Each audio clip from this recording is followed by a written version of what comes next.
Hello and greetings, everybody. How you doing? I see. Let's see. Davy Jones Locker, not quite human. Robert Bell. How you guys doing? Party time, huh? There's no guest. I've been stood up again. I'm sitting here waiting for him to come into the show, and nothing. I really hate it when that happens. So this is becoming quite annoying, actually. Yeah. Oh no, not quite human. How you guys doing? Let's see if I can get this thing out of the way.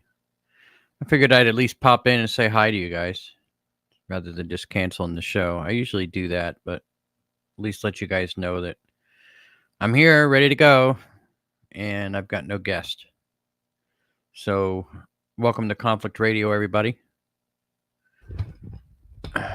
We've got a show with no guest. King of Hunkamundu says hello. Oh, a no show, huh? Yeah, no show. Maybe we can interview Kay Harris. No, that's all right.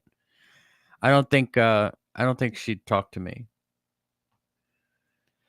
So, I don't know. I guess I'll try to get a hold of him. You know, it seems like he's pretty active on Facebook today. I sent him a email this morning commenting that we had a show today. Sent another email with all the links and haven't heard anything. Hey Terry, how you doing?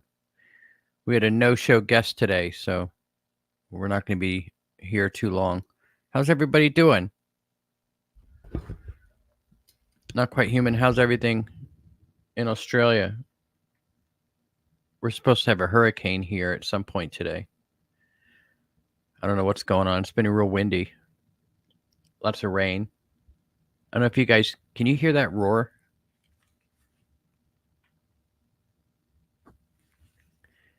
They're doing a rocket test at Redstone Arsenal, and you can always hear the roar. I don't know if you guys. I doubt very much the microphone's picking that up, but it literally shakes the house here. It's getting hot this week and next week. Yeah, probably. Ultimate Ormos, how you doing? Better now. There's a few protesters in Melbourne. What are they protesting? Suppose we'll hang out for a minute. Maybe he'll pop in here. That'd be rad, said the Happy Plague Doctor.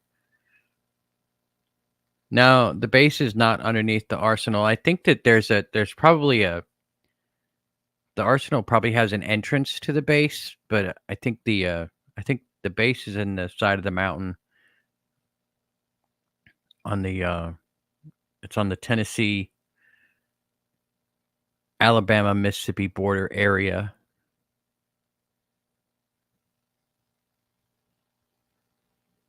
I find it funny that we've got a bunch of Blue Origin plants here too in Huntsville. The Blue Origin is Amazon or whatever, and they've got this whole production line. They're pushing out engines, rocket engines, engine after engine after engine after engine, and I don't see anybody taking these Blue Origin flights. What are they doing with all the engines? I'm just curious, like, the big dildo rocket. I don't know. Oh, yeah, there's definitely stuff under the arsenal. I know that. But I don't think that that's where the UFO base is. I think they moved that. If you look on the map, there's a real desolate area right at the Tennessee, Alabama, Mississippi border, that whole area. Let's see here. We could bring it up. I don't know if I'll be able to do it. We'll try it. Talk to you guys a little bit here. Let me bring up this map. Okay, let's see if I can share it. Present, share. Okay. Let me get rid of me. All right, so I'm going to go over to the map and zoom it in and stuff. This is where I am in Huntsville. Okay, now the base is actually right here. This huge area. It's a massive base. Now, if you zoom in and I put it on satellite here, you could see like, you know, there's an entrance into something there, or that's I think that's a rocket test area. And then this whole area is the base. And this here is where they keep all of the, see all these, this is what the arsenal is. They have all of these little bunkers where they keep all the munitions and stuff. See? So whatever they're using these for to store, this is, you know, probably Patriot missile systems or, you know, whatever that they make. They make all of this stuff here, and then they float it down the Tennessee River, and they'll get up with the Mississippi, and then they'll go down to the Gulf of Mexico that way through the Tennessee River. Now, if we move over this area here, let's see, where's the Alabama line? There it is. This area here is all Lauderdale Wildlife Management Area.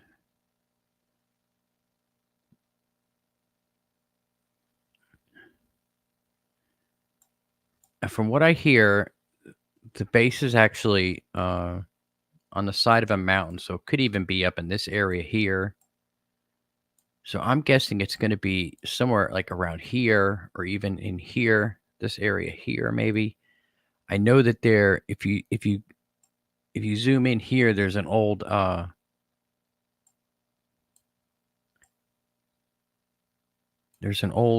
abandoned nuclear power plant around here somewhere. Then I'm thinking that's probably all fenced off and everything else. See, if you this is an area I was looking at the other day. If you zoom in, you can see that these are all new roads, right? Look at this. These are well-maintained roads for Alabama out in the middle of nowhere. Now, if I go anywhere out in the middle of nowhere in Alabama, I'm not going to have any of these well-made roads. But look at them all.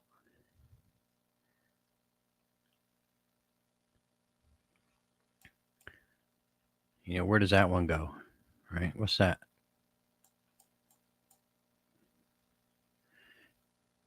You know what I mean?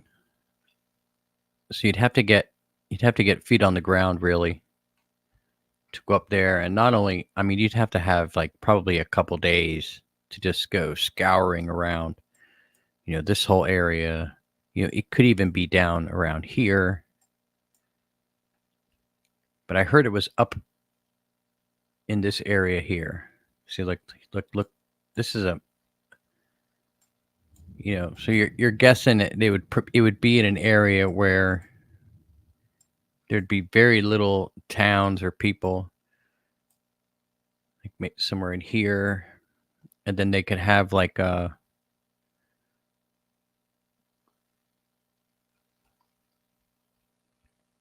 I don't know, but I hear it's right around here. And they fly into Huntsville, and then they'll take the, you know, there's probably an underground tunnel that runs out over this way, and that's not far.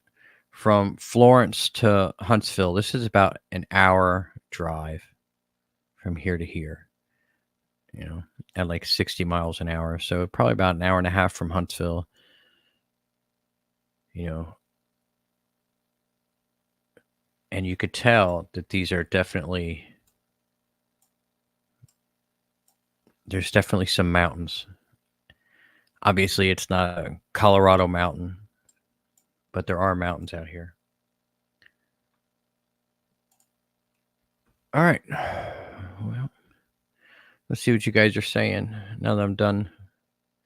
We need rain in Ohio. My grass is like cactus. You know, it's funny. They keep coming out with. It's funny. They keep talking about the rain seeding, right? It's funny, how that's come out in the news, right? Tennessee made it illegal to spray the air, and I miss corn pop. I know Quite Human, but honestly, it's we gotta let that go.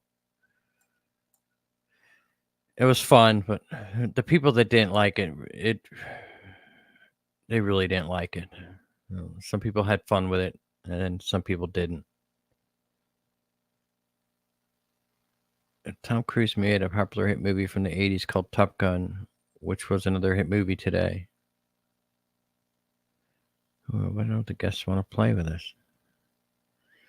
TJ Tucker, how you doing? Sorry, there's no show, guys. I'll make that go away. But yeah, I think the base is somewhere out that way. I find it funny too that everybody's talking about Amy Eskridge lately. Have you noticed that? We were talking about that like 6 months ago.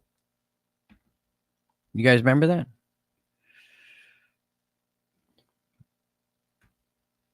I swear I think people like Coast to Coast AM and all these other shows, they listen to Conflict Radio for ideas. Whatever I'm doing, they gotta get a leg up on me, right?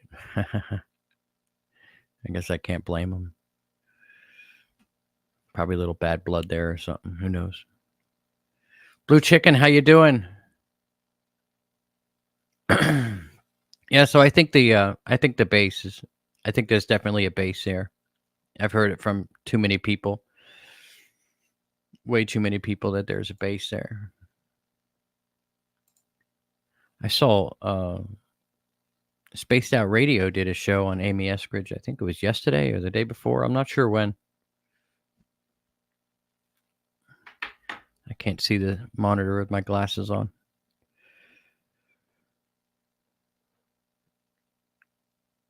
Let's see. Yeah, I like Conflict also. Yeah, it's a bummer. We couldn't get anybody to join us.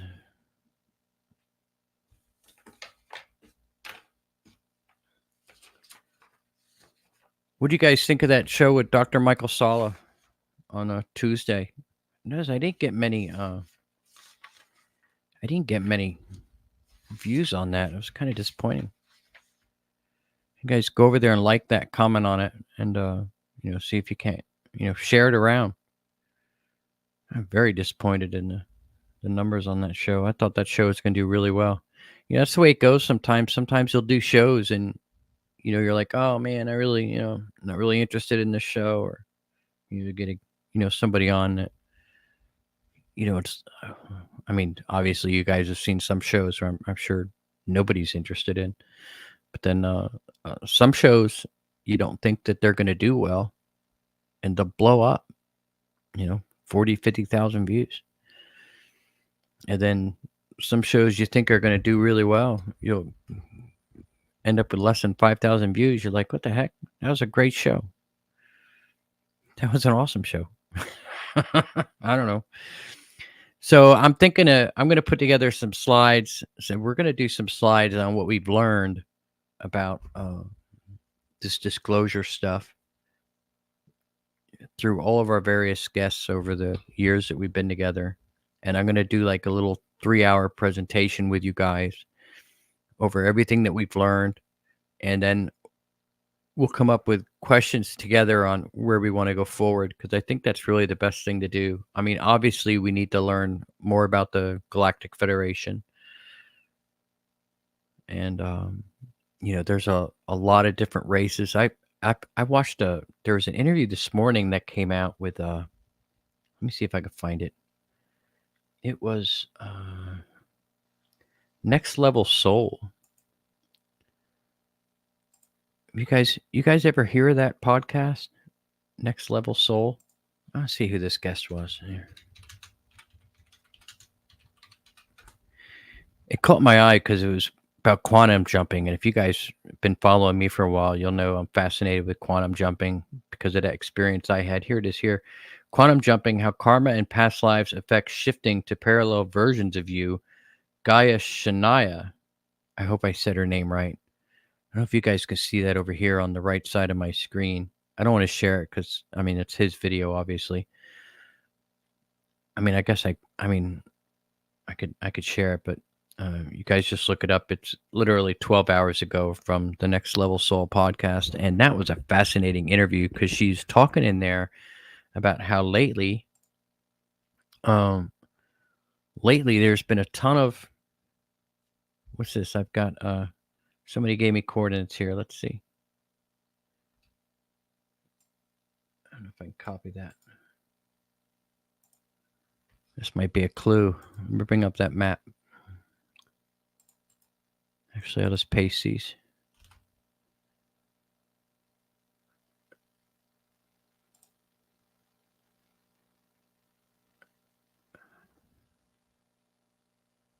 What in the world is that?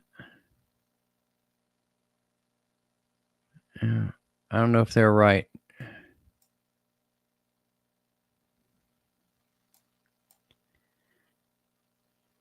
Okay.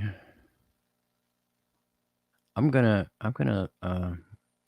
leave that up and look at that. That might be different.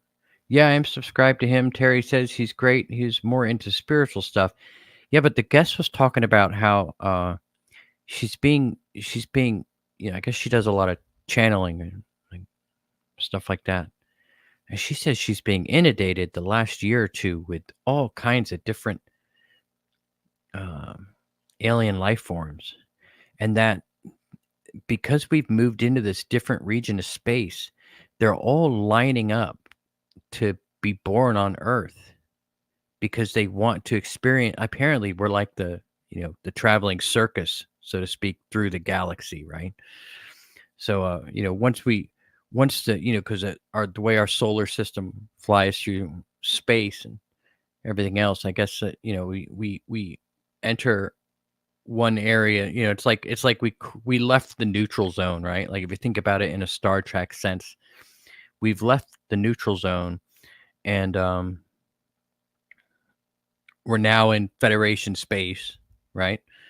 And so everybody's excited to come visit us, right? To come because you could be born in the 3D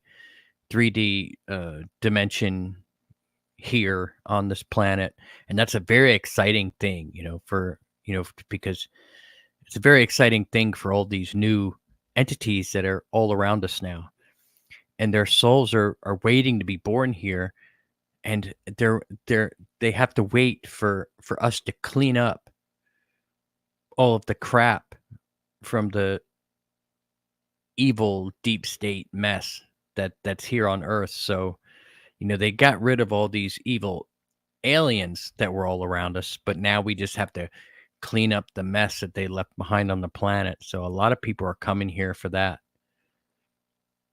Maybe we are animals in a zoo entertainment. I think that might have been why the soul trap was set up. If you think about it, maybe 12,000 years ago, or however it was. Maybe that's why they set the soul trap up, because we knew the Earth. They knew that the Earth was going into that demonic realm of space.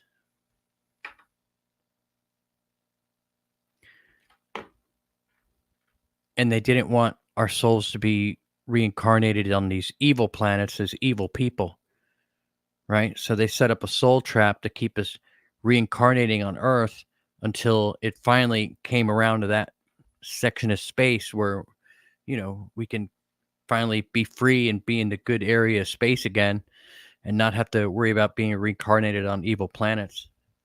That's the theory, right? So now that our planet has gone back into, I guess, gone back into the good area of space, they, we'll get rid of that soul trap mechanism. Let's clean up all the crap that, was left here by the evil ones. Let's see.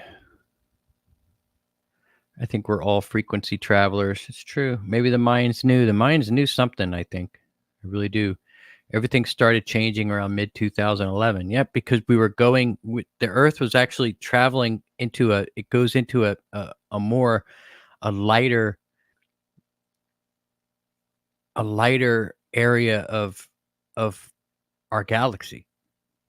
It's more of the light and not the dark, from darkness to light, right? That's, evil lives in the shadows and in the darkness, and the light is where the good things are. And as the earth is now moving into the light and into the more, lighter area space, the more, I guess maybe it's a more condensed, like there's more stars, they're closer together, whatever.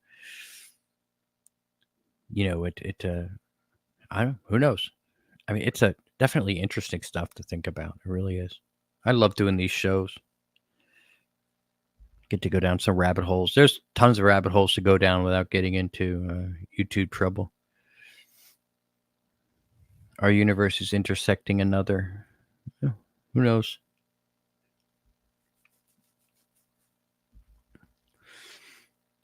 I was hearing this morning that our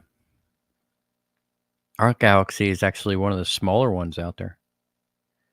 On the NLS, Terry says, on the NLS podcast talks a lot about NDEs. Some of the experiences are very similar and seem to coincide with the Watcher ideas. Watchers meaning aliens.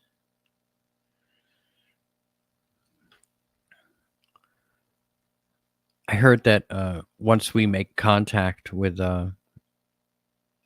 once we have disclosure and stuff, and we get the med beds, and we get to see UFOs flying around in the sky all the time, and anti-gravity tech and free energy and all that stuff, we'll also be able to view on like these glass tablets or whatever, like any point of Earth's history that we want to. We'll just be able to, like say we want to watch Joan of Arc burn at the stake or something.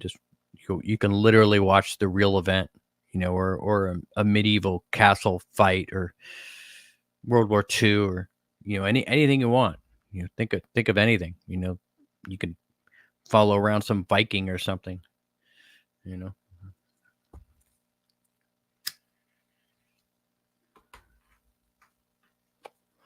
I think that would be pretty cool. I'll say it here. We will see alien craft next year. Yeah, I mean, we might. This is fascinating stuff.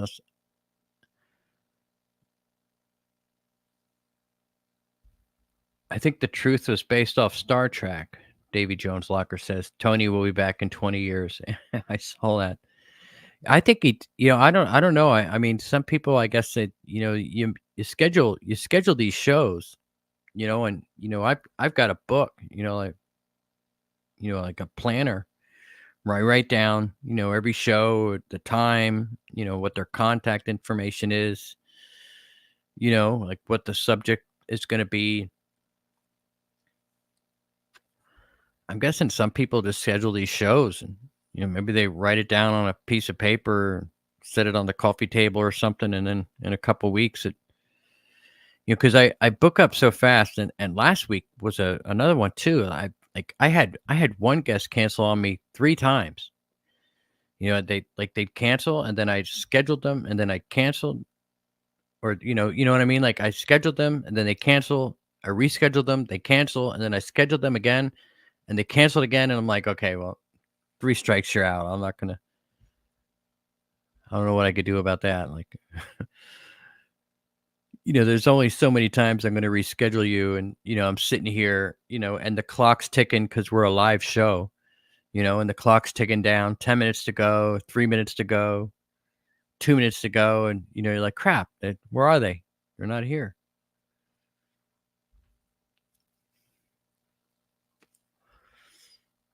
So you don't know what to do sometimes. I guess sometimes I've been turning it on lately. Like, hey, I'll just sit here and chat with you guys for a little bit, but it's not going to be a 90-minute show. Maybe he had an emergency. I mean, I get it. Tony has done hundreds of interviews, so forgetting it is odd. No, I get it. I. And I sent a bunch of emails. And I just get nothing. Robert Bell says, manners is what lets us all get along together. Will Carr says he's very interesting. He is. I was really looking forward to it. Look, I've got... Well, they're not. It's not front and back, but I've got two pages of notes and points I wanted to discuss.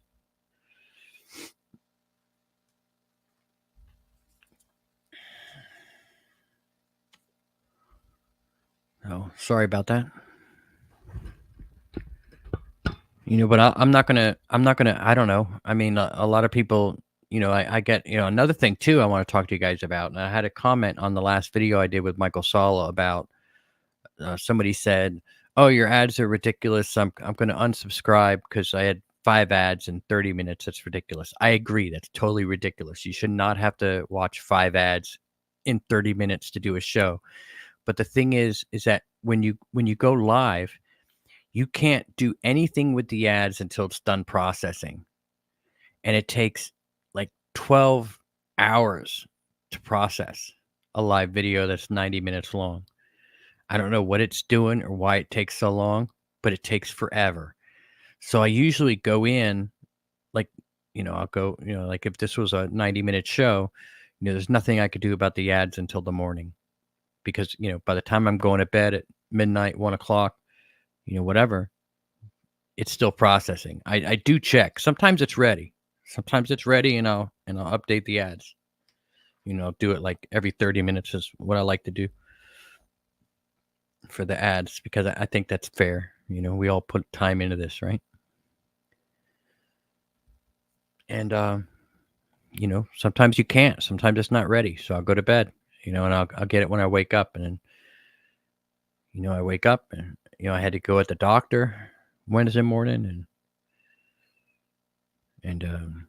Oh, good news is my back's totally fine.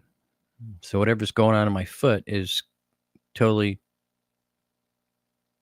foot related or leg related or something. So I don't know if I've got some kind of nerve pinch going on in possibly my ankle or something. I don't know. I don't know what's going on. But my foot's numb. It's almost like a neuropathy, like foot neuropathy. And I guess they were thinking it was coming from my back, but I guess it's in my foot. It's not diabetes. I guess it's a red flag for diabetes, but it's not what it is. So I don't know what it is. It's getting worse. Like every couple weeks or whatever, it affects more and more of my foot.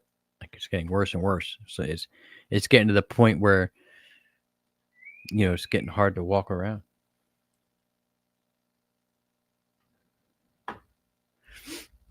Yeah, so it's not my back, which is I was really nervous about back surgery and all that. So mine was a brain problem. Well, I guess what they're going to want to do now is to do is it a nerve thing? It is a nerve thing. It's definitely a nerve thing. But then Blue Chicken just said his was a brain thing, MS. I don't know. I hope it's not a brain thing. Maybe it is. Maybe I can get out of here. I can ascend soon. It's a brain thing. Maybe I got a tumor in my head or something. Just fucking with my... who knows, right? Don't cry for me, Argentina. I'll be moving on, especially if the soul trap thing's gone. See you later. I'm out of here. I'm not coming back to this planet. You guys clean up this mess shit here. This shithole mess. Nerve conduction test. I'm sure all that's coming. I think they just jumped on the back idea because, I guess that's maybe where the majority of the problems are with something like that, but thinking it was a sciatica or whatever. Meat and water only, Lynn says. Will Carr says it's not a tumor. It's probably not a tumor. I get it. Just having some fun. But yeah, hopefully that soul trap thing's gone. That'd be great. Get out of here. We'll see you later. I don't know. Spinal tap. Do you have to do a spinal tap, Blue? I don't want to do a spinal tap. What's up, sup stuff? Sup stuff. I love you guys are always in here all the time. Got some pretty you guys have been with me a long time.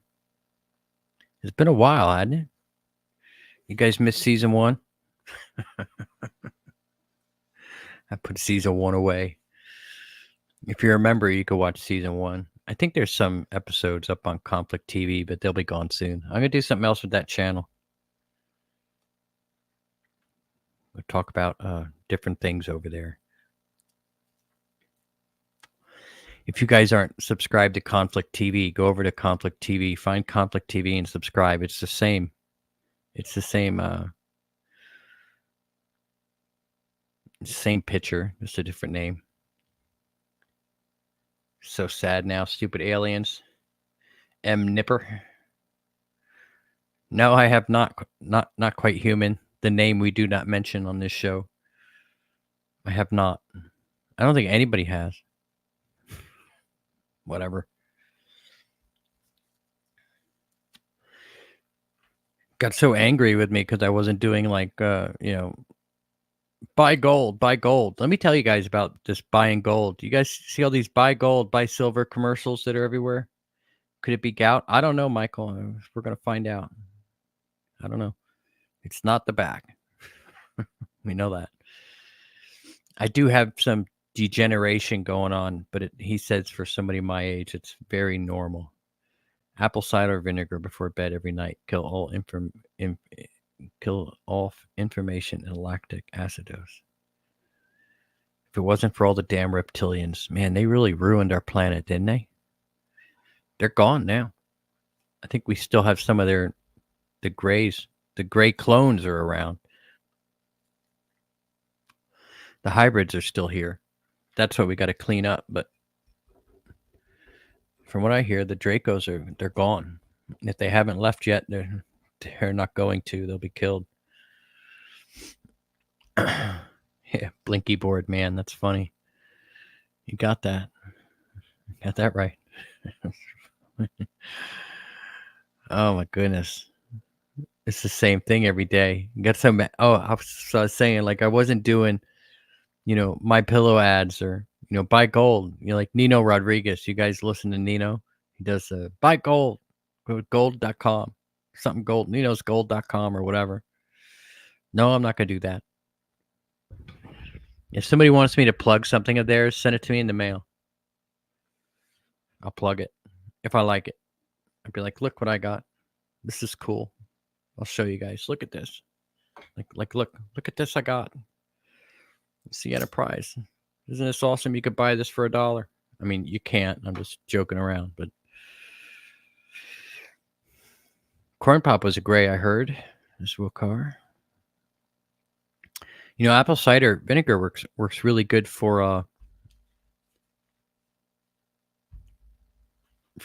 I guess heartburn too.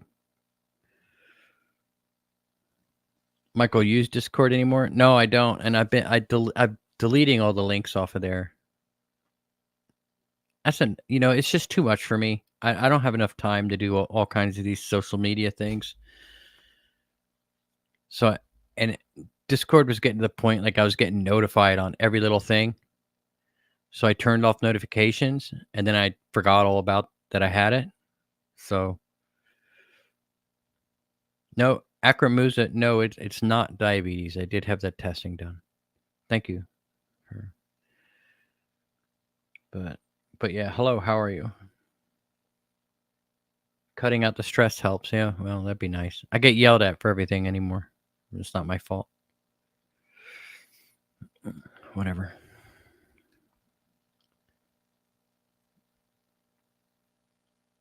Oh, I was talking about the gold and silver. It's funny. They're really pushing that hard, aren't they? If you're watching Fox News or any kind of channel, they'll tell you to buy gold, buy silver, buy silver. You remember in World War II when they confiscated everybody's gold and silver? Like they literally went door to door and took everybody's gold and silver because it was a national emergency? Don't think they wouldn't do that again. They know what you're buying. You're probably putting it on a debit card or a credit card or whatever, getting gold coins sent to your house. I get it. $2,000, $2,500, $3,000 for a gold coin. People do it. I had a gold coin once. I think I paid $1,500 for it. I don't have it anymore, but I got one for like $1,500. I did a lot of silver. You have to bury it. I hear you, Terry. That's what you have to do. Bury your guns too. They're coming for those. They'll take your guns and your gold. And then they'll take your house and give it to a migrant. Yeah, they're eating the dogs. They're eating the dogs. They're eating the cats. Such a kick out of that. That's so funny. I mean, it's not funny. Like, I guess it's not. It wouldn't be funny if it was my cat that was getting eaten, But that's so funny. Like, you guys watch that debate? What a joke. I guess it's all being exposed. There's some whistleblower just come out a couple hours ago saying that Kamala got all the questions ahead of time, and they promised to fact check Trump all the way through it, and they promised not to fact check her a thing. I guess a whistleblower come out from ABC is talking about all that. It's funny. The deep state's going down, guys. I don't know. I think it's funny we've had to wait 4 years for this to happen. We thought it was going to happen 4 years ago, and we had to go through this shit show to awaken everybody. I love how gas is coming down. Right, election's coming up. Get the price of gas down, and as soon as they win, they'll cut everything off again, and gas will skyrocket. You think it went up last time, but it's really going to go up now. They get another 4 years, they're going to come out swinging.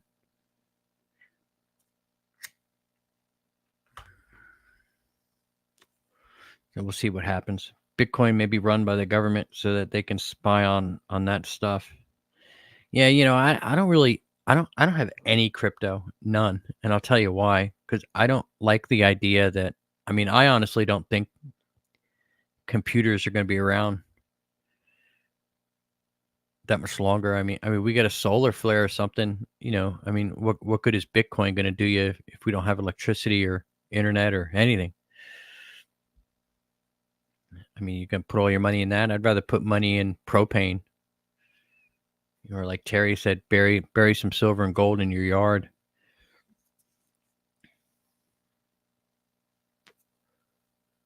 Oh, I know something stuff. You're exactly right about the gas prices, and the reasoning is it's below. Yeah, that's true. That's what they're going to do. They get all that stuff. That's what they do. They did it 2 years ago before that election too. The gas came down, and as soon as the election was over, it all went right back up again. And then it was a year and a half of high fucking gas, and now it's coming back down. And as soon as November is over, or, the election's over, if they get their way, if they win, everything's going to go right back up again. They're robbing us. We're being robbed. They're like, oh, well, the economy's doing really good. The stock market's going up. The stock market's going up because the dollar's not worth shit. Bread's going up too. What? So I put $50 in the stock market, 5 years ago, and now I got 75 in the stock market because it went up. Well, that's great, but what can I buy for $75 that I couldn't buy with 50, a few years ago? Soldier's voice for life. Tony's MIA. He is. I don't know where he is. We're still here. It's been 40 minutes. He hasn't popped in.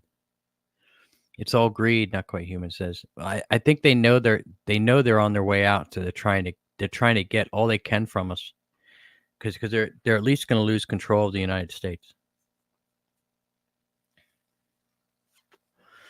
So they're robbing us blind. That's another way they're thieving us. They raise the prices on everything, and we have to pay more and more and more. And what are we getting less of? We're getting less. We're eating less. And I thought it was funny, wasn't it? Wasn't it Kamala that said if we wanted to save money on groceries, to eat cereal for dinner? That's your solution to the problem? Have cereal? Have a bowl of cereal for dinner? That's the most ridiculous thing I've ever heard in my life.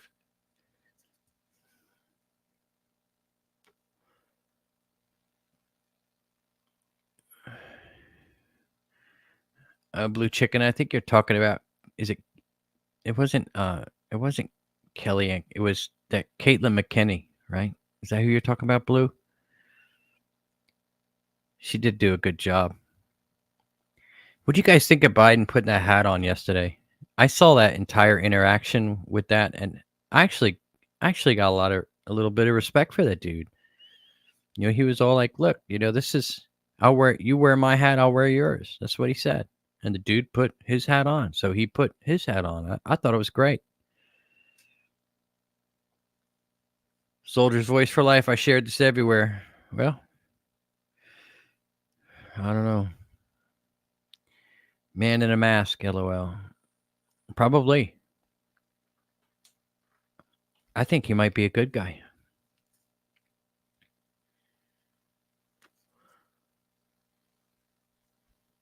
Terry says, I think it's Jim Carrey playing Biden, LOL.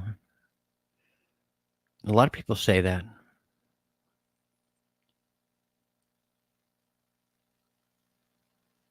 The blonde lady, she was prepared for all the games they played. Yeah, I think that was McKinney? Caitlin McKinney. I don't know.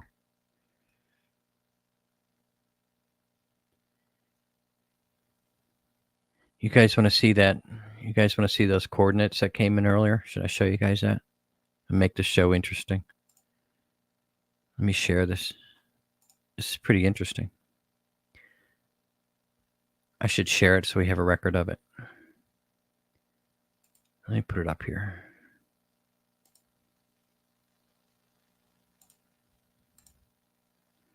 All right, let me switch back over here. Oh, there we go. So this is those coordinates that came in. It's definitely not to the. It's not to the base. This is. This is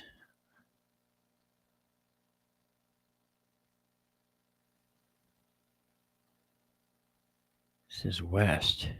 What is this?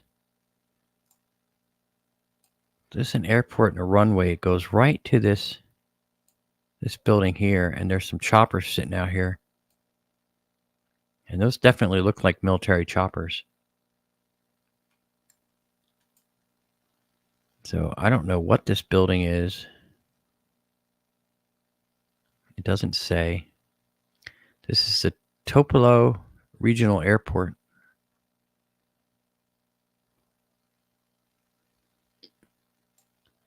So somebody just mysteriously popped in the chat and posted these coordinates. It's a name I've never seen before. Don't have any idea who it is. But they seem to be pointing us in this direction. Now, I don't think that this would be the location of the alien base.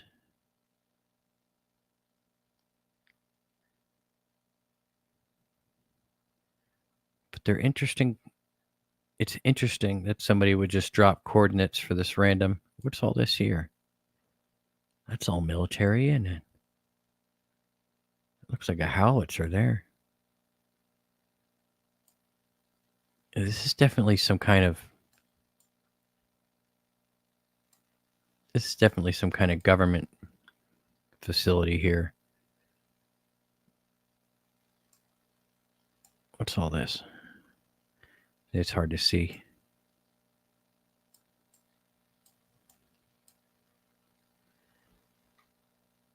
So I will look into that later. Let me make that go away. What do you guys think of that? Let me look at the comments here. I'm actually starting to think he knows what's going on, how they cooked him, and he knows she isn't good for the country. Yeah, I think so too. But he did, and he keeps signing the extension of those national emergency orders. We have to stand together in this shitstorm. It's happening all over the world. Could we get Alex Jones as a guest? I don't know, man. I'm I mean, honestly, what is he going to tell us that, maybe just for a fun conversation, I could try to get him on. A lot of people won't come on because, we don't have 1 million subscribers, or I don't have, 500,000 subscribers or whatever. We've got like 60,000. We're getting close to 100,000 if you count all of the podcasts. This is just YouTube. There's a whole bunch of, Apple iTunes. If you guys, I'll go ahead and put this on. No, I won't. I won't put this on Apple iTunes. But if you are on Apple iTunes, go ahead and leave us a review. A good one. If you're going to leave a bad review, just don't bother.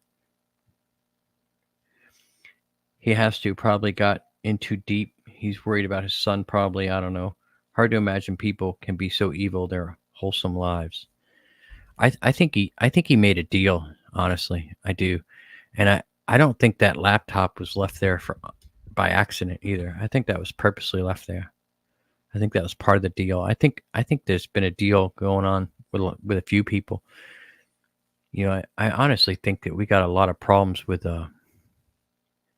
China coming up.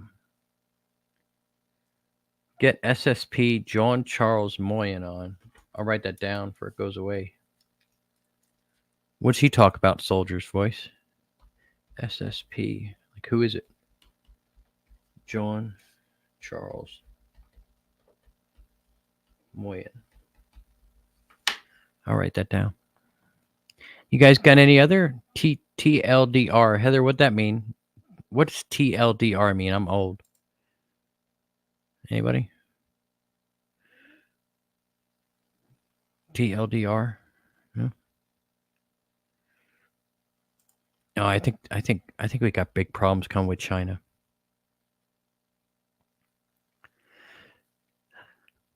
Bring me up to speed.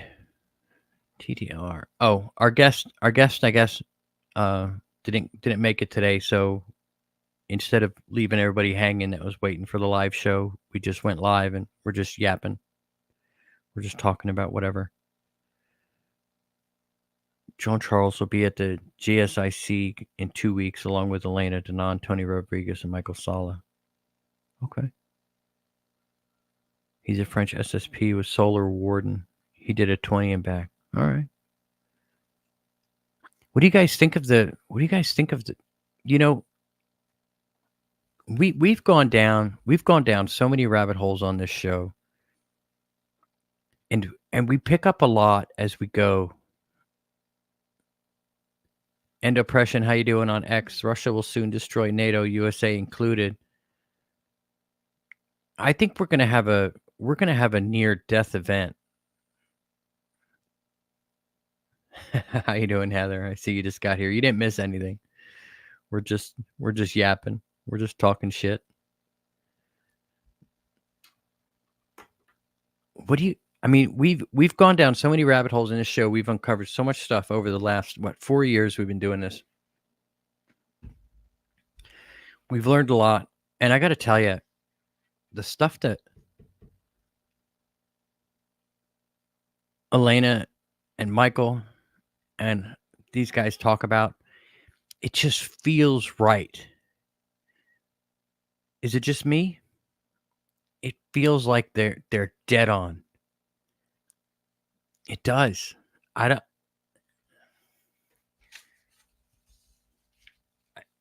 don't know what's going on. I don't. I know that there's a lot of crazy shit going on. Conflict Radio War in reference to Rabbit Hole. I'm thinking that something is going to happen, it's definitely going to get interesting. We know this. We knew this. My kid's school, just yesterday, people are calling all around, all these shooting threats, right, that are going on, like through social media. Like, I guess somebody in California sent out like a whole bunch of threats to schools in North Carolina, schools in where I am, North Alabama, schools in Tennessee, schools in Florida, schools in Georgia, schools in Texas, right? And they're, getting all these kids riled up, like around their schools. It's an MK Ultra thing that they're hoping to trigger somebody into doing something because that's what they want. They want more school shootings. Could you imagine? I mean, if Kamala Harris would want nothing more than for a school a week to get shot up by somebody. And it doesn't matter who it is, because if it's a trans person, they'll just cover it all up, right? Which has been the case. Like 100% of like the last 3 school shootings have been trans people. Because obviously they're the most, these are the individuals who are most susceptible to the MK Ultra mind control programming.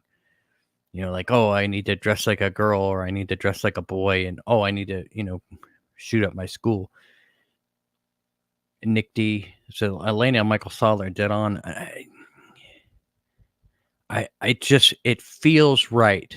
It feels right. And I've done a lot of shows with a lot of people, and I'm like, oh my God, this is ridiculous. This is stupid. And then I'll do some shows like with Elena or Michael, and I'm sitting here and I'm like, oh my God, this is fascinating. I could feel it, that this is exactly what's happening. Like, I feel it.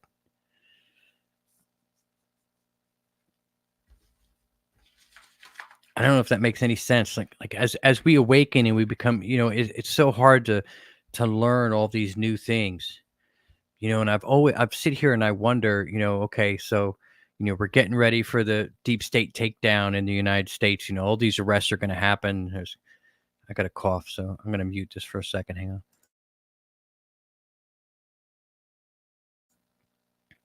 And I sit here and I wonder, for years I've been wondering, okay, what's after that? What's after that? So that happens. What's next? Well, we're getting our answer now, aren't we? I hope that once if we can get rid of the deep state, I hope that these other countries, China, Russia, Iran, North Korea, whatever, I hope all these places will be like, hey, you know what? Maybe now we can live together on this planet and not have to fight each other all the time, because this is stupid. This is absolutely stupid. These wars. It's stupid. I highly recommending watching today's discussion on Salla's YouTube with Elena. It answers so much. I did listen to it. I listened to it. I did. I already watched it. I watched it over coffee this morning. I'm seeing more odd people. Yeah, that was an excellent interview. Elena and Mr. Salla had.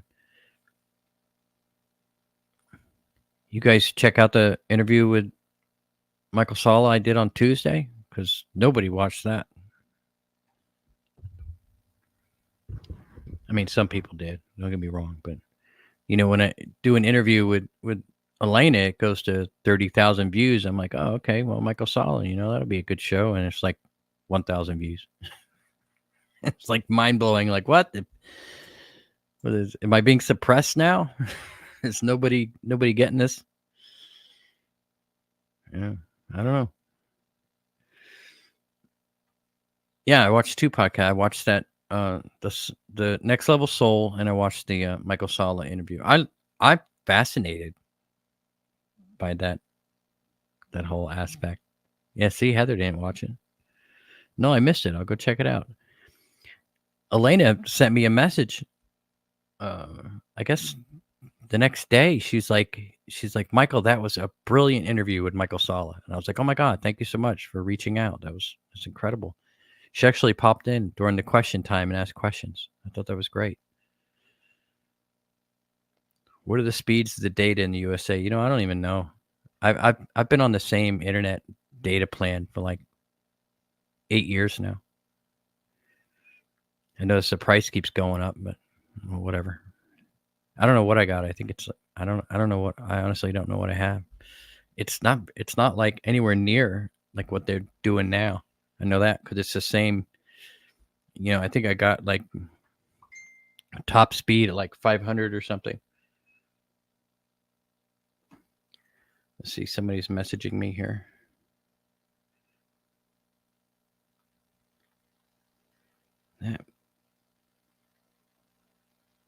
Oh, hi, Michael. I see this.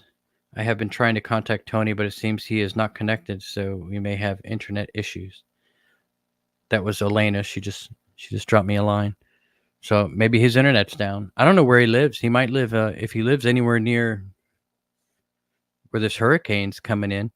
I've got a ton of damage here. I'm in North Alabama, and there's trees down and debris everywhere. I was worried about. Oh, I should message her back.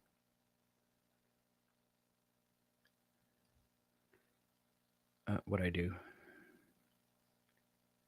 I don't like typing. I do voice to text. So hang on a second. Thank you for checking, comma. We're live now, just yip yapping.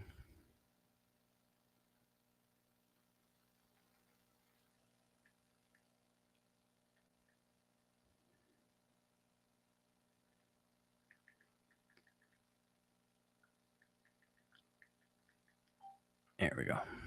Sorry about that, guys.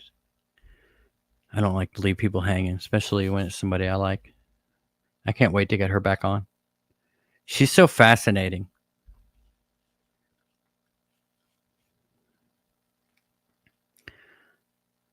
Okay, let's see here.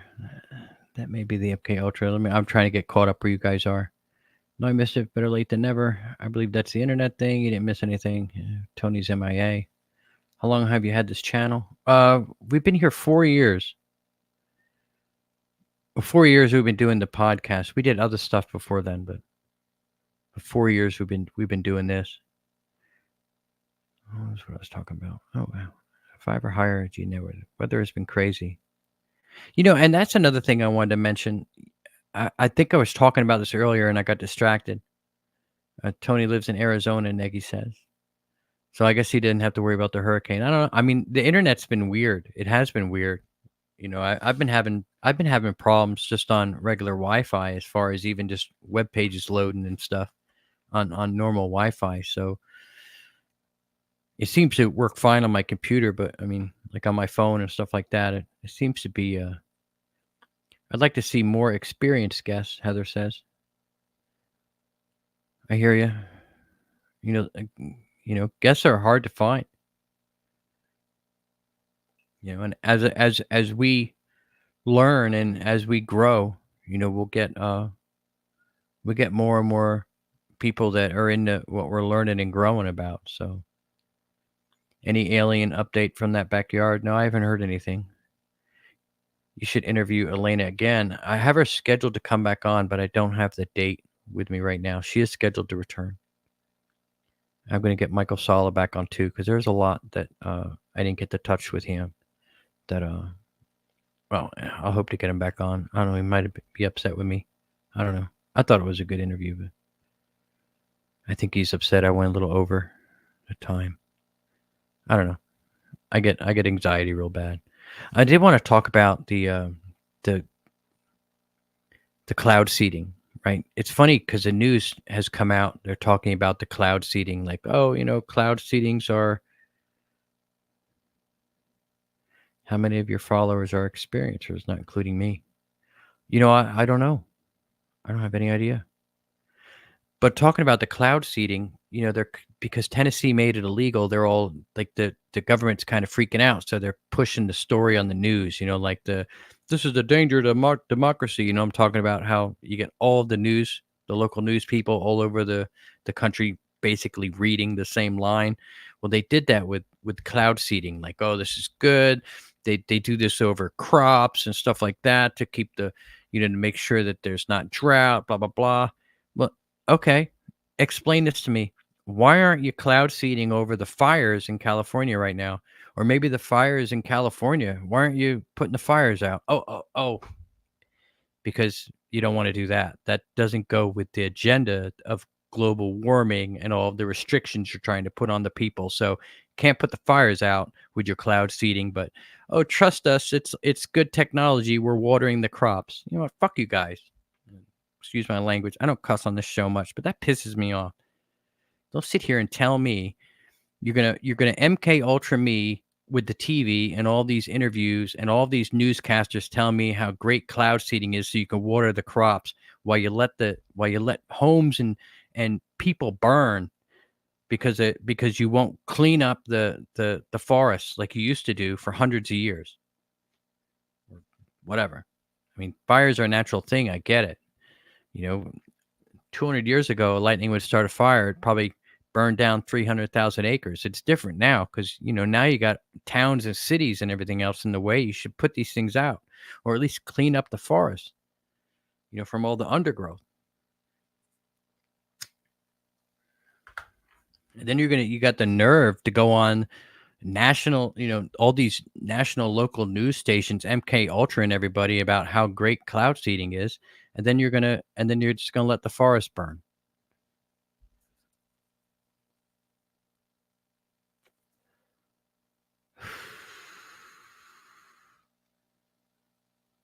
They don't do anything that helps humanity. They do the exact opposite. They would never put a fire out, want to blame humans instead. That's exactly true. I'm an experiencer of a UFO, he said. Flying over my town in 2014, it was low. That's Will Carr. I'm sure we got a few. I hear you, Blue. Reading chat and staying on track with the show takes talent. Most presenters can't do it. It's hard to go live. You got a lot going on. Sometimes I'll feel bad and like I'll ask somebody a question and I'll totally space out for like 2 minutes doing all this other stuff and I totally miss the entire answer. I'm like, holy crap, what did he just say? I'll listen to it again. Do you think there are chemtrail counters or just all bad? I think it's all bad.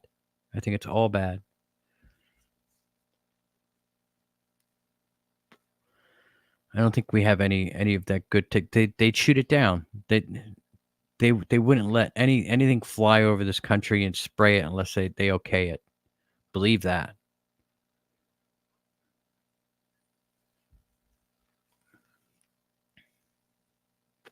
Ikram Musa says you need a producer. I do. I need a producer to schedule show. I'll go 5 days a week if I got a producer.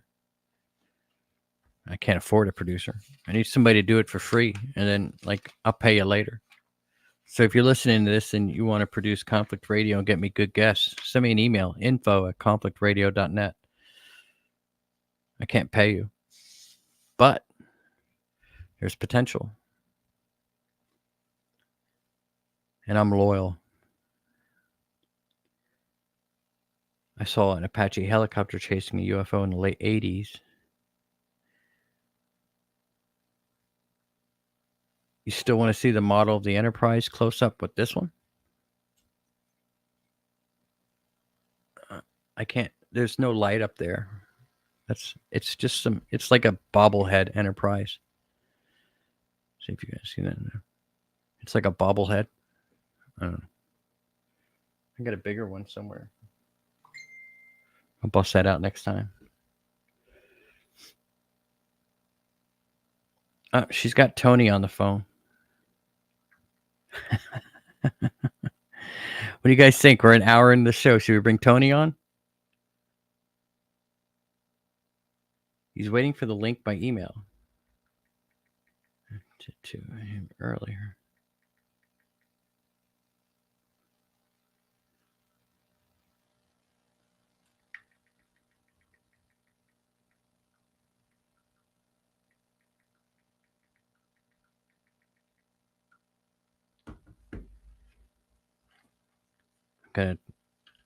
Let's bring Toni on, right? Let's do it. I got nothing else to do. Let's bring him on. It'd be awesome. We can get him on. It's like we just yap for an hour and get on a guest. Maybe we could do that every week. We'll just do a 2.5 hour show. Will Carr says I double dare you. Oh, I'll bring him on if he joins us. She's gonna get me an email. She's like, he's waiting for the link in the email. I'm like, I sent it. Let's see here. Let me bring this up. Let me get this ready in case she sends another email. Like maybe he has a bunch of emails or something. I do. I have like 5 emails. It sucks. Let's see here. I go into sent. Yeah. Let me. Okay, he's checking it. I sent it to.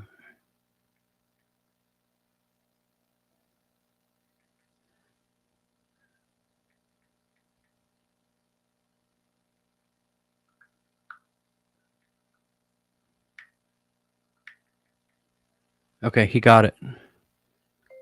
Tell him to join. We'll do it. If you don't mind going late or whatever.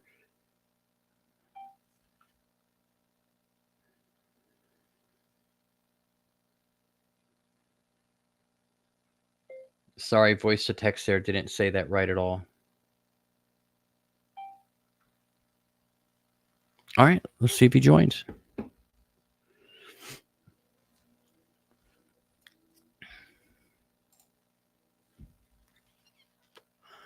Guys, ready to start the show?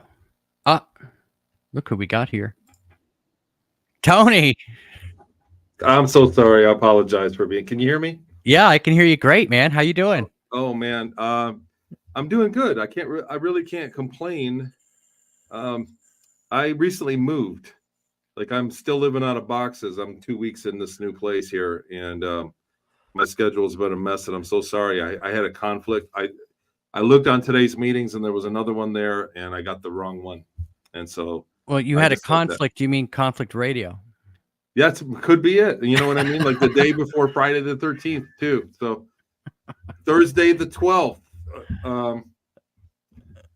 So anyhow, I apologize. Thanks for guys following up, and thanks for having me out here. There's Elena. She says she got you on the phone. He's coming in now. He found the link. Thank you, Elena. I don't get calls from Elena Danaan very often. So well, you answer the phone. I looked down right? and went, "Oh, I better answer." Yeah. Well, she calls, you answer, right? That's right. So Toni, let's you got some time? I absolutely do. That's right. All right. Well, we've been chatting here for like an hour. Like I was gonna get off. I guess a bunch of people left or whatever. But I mean, let's do it.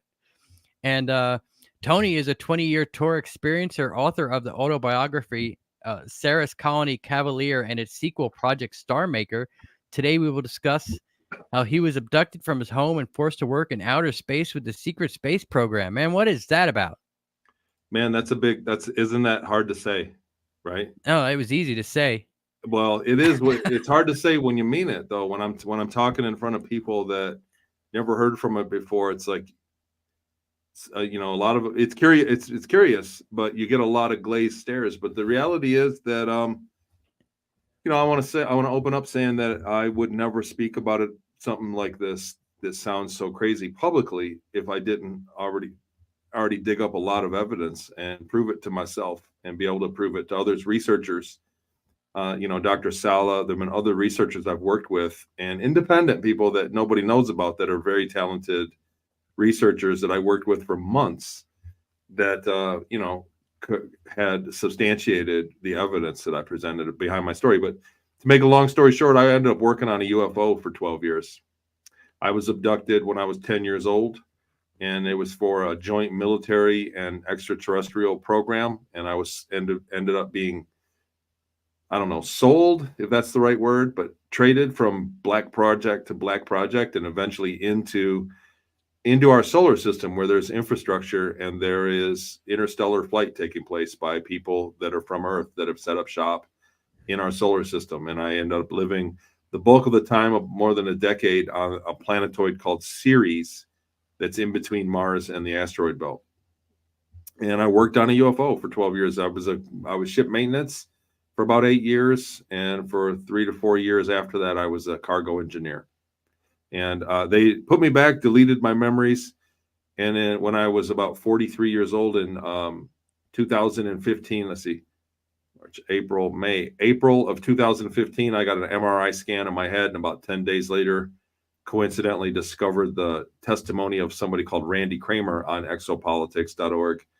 And I always had the memories of being, I thought I was taken many times throughout my life, because I had memories of being young, and then memories of being with ETs and being old, and then memories on the ship. So I thought, that doesn't make any sense. But when I learned about the 20 and back and the time dilation phenomenon that Randy Kramer laid out, then I went, oh God, that's exactly what they did.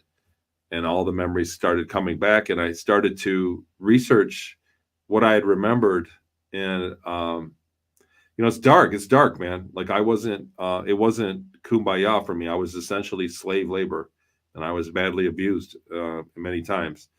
But the memories came back, and things that I could call out and go on record and then corroborate did. And so I ended up with some evidence behind my story. All right, let's try to unpack a little bit of what you just said, because I'm curious about your story. Obviously, we got you on. You said you were how old when they abducted you? I was 10 years old. I was 1982. So you were 20 and gone, right? That's the kind of thing. So you did 20 years? 20 years. So they took me. How were they able to make you 10 years old again?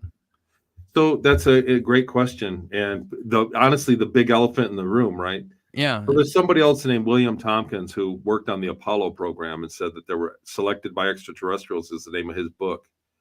And he said that they had traded the science with ETs about how to do the 20 and back. But I think it was something different than both what he and many other whistleblowers have said. I think that it involved cloning. So the experience for me was being taken. I was abducted out of my room. It's your standard, like I woke up in the middle of the night. Were they the Greys, or there was a Gray standing over me and a little short reptilian. They carried me out, a flash of light. I was in a laboratory, like a medical room with a bunch of Grays. They did tests on me. They took samples of me, like ran a biopsy. They said they had to test, and they spoke to me telepathically, just like in all the other witnesses. And they said they had to test for genetics, but when it all happened, they said, yes, you have the genetics. We're going to go. You're going to go. And they said, will you help us? And explained it, and they actually got my consent. I said, yeah. They explained that I'd be back the next day, and that I wouldn't miss any time. And it was actually a blessing to live an extra 20 years. And but they did a surgery. They did a medical procedure on me and stuck a needle like in the tear duct of my eye. And I woke up in a place called Inyokern, California, in an airfield, an old Navy testing ground. And I had no memory of where I came from.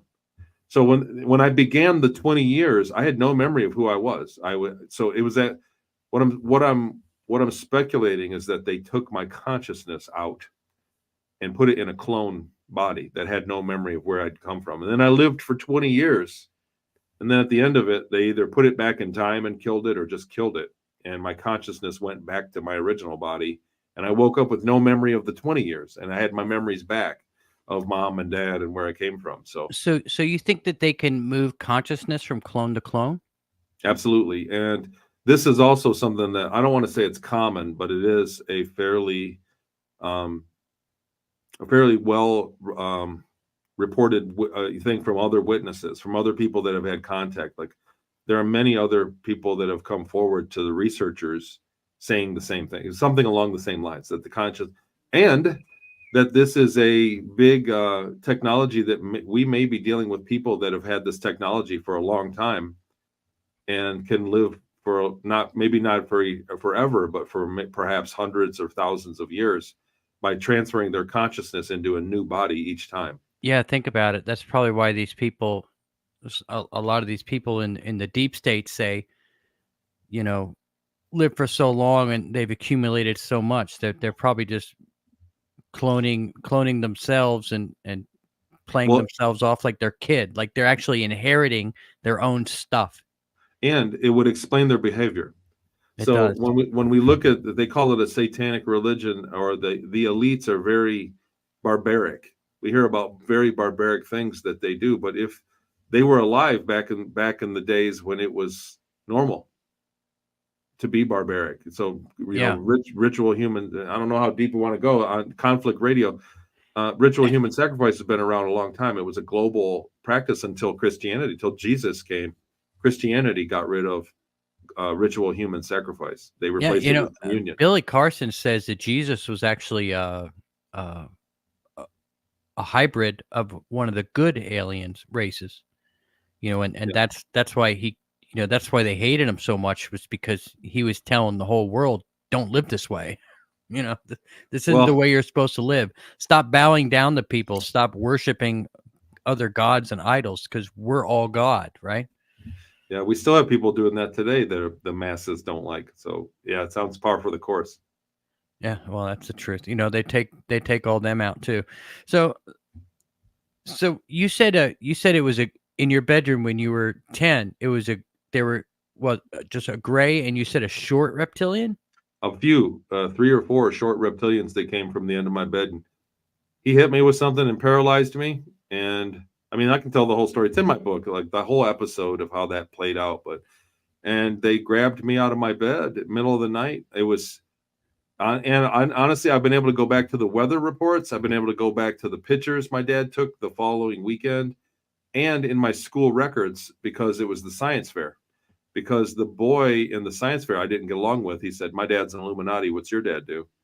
And his dad came in and was a judge for the science fair on Wednesday of that week in April of '82.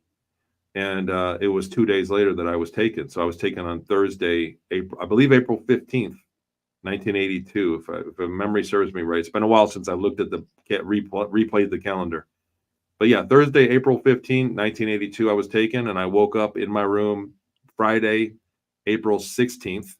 And I went to school, and I felt like I had been gone for 20 years. And I didn't know my way around the school. I had the sensation of being gone for 20 years, even though I had no memory of what had happened. I woke up completely disoriented, and I was essentially a different person. So was my father.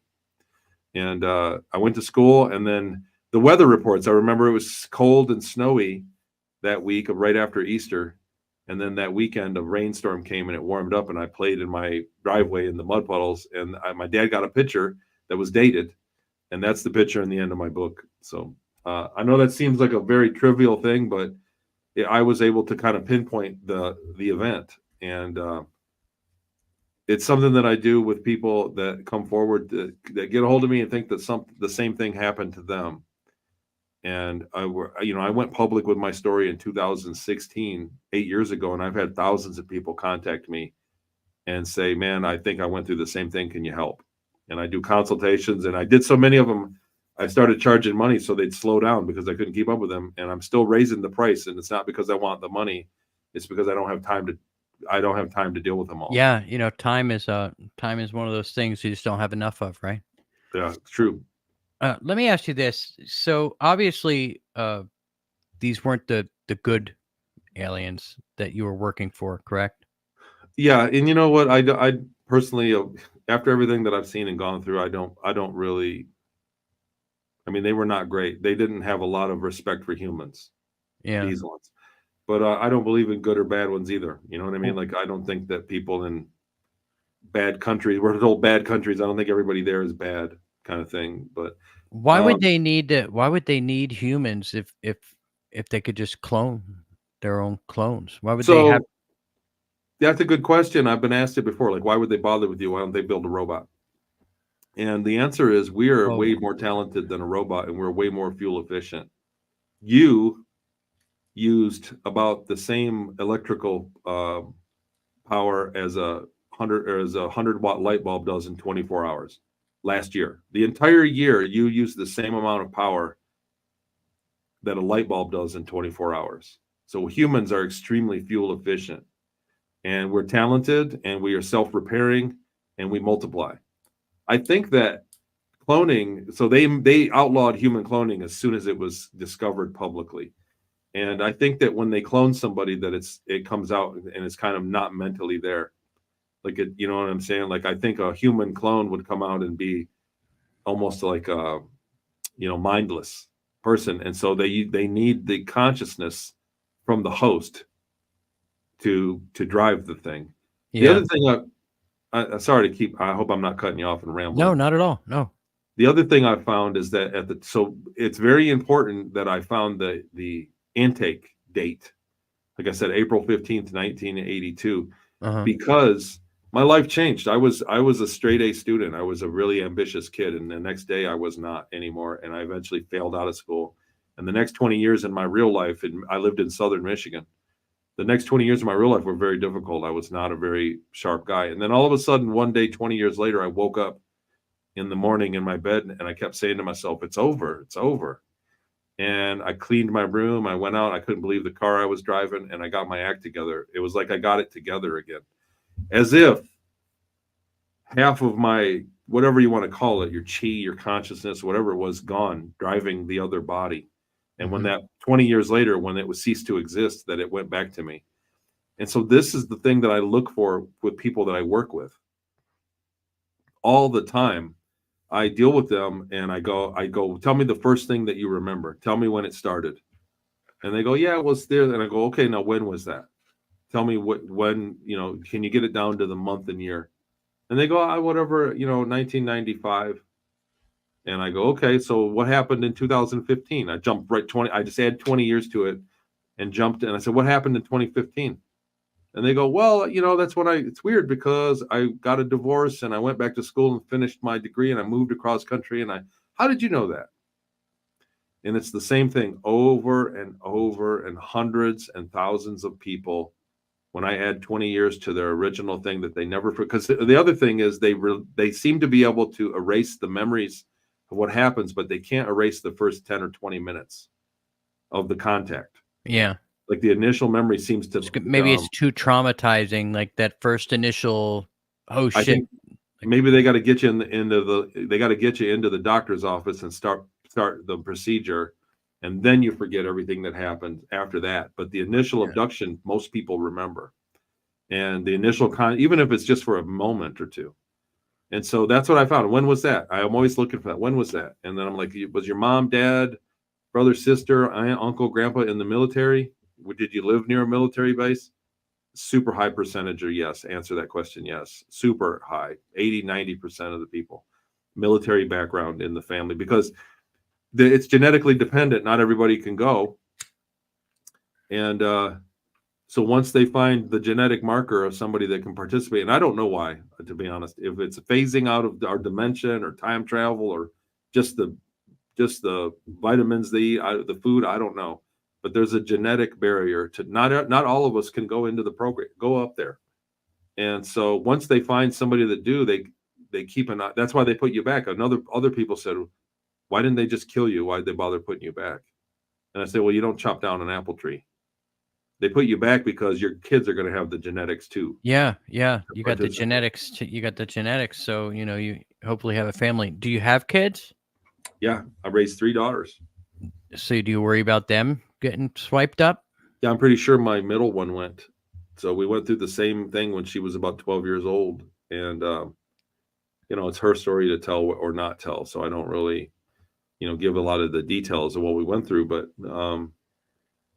it was right before my memories came. It was, 2014, about a year before I got my memories back, she was taken. And they did. She woke up and started drawing pictures of aliens and reptiles and grays. Like she had a complete personality change in one day. And her and my other daughter both said that they saw a UFO in the yard.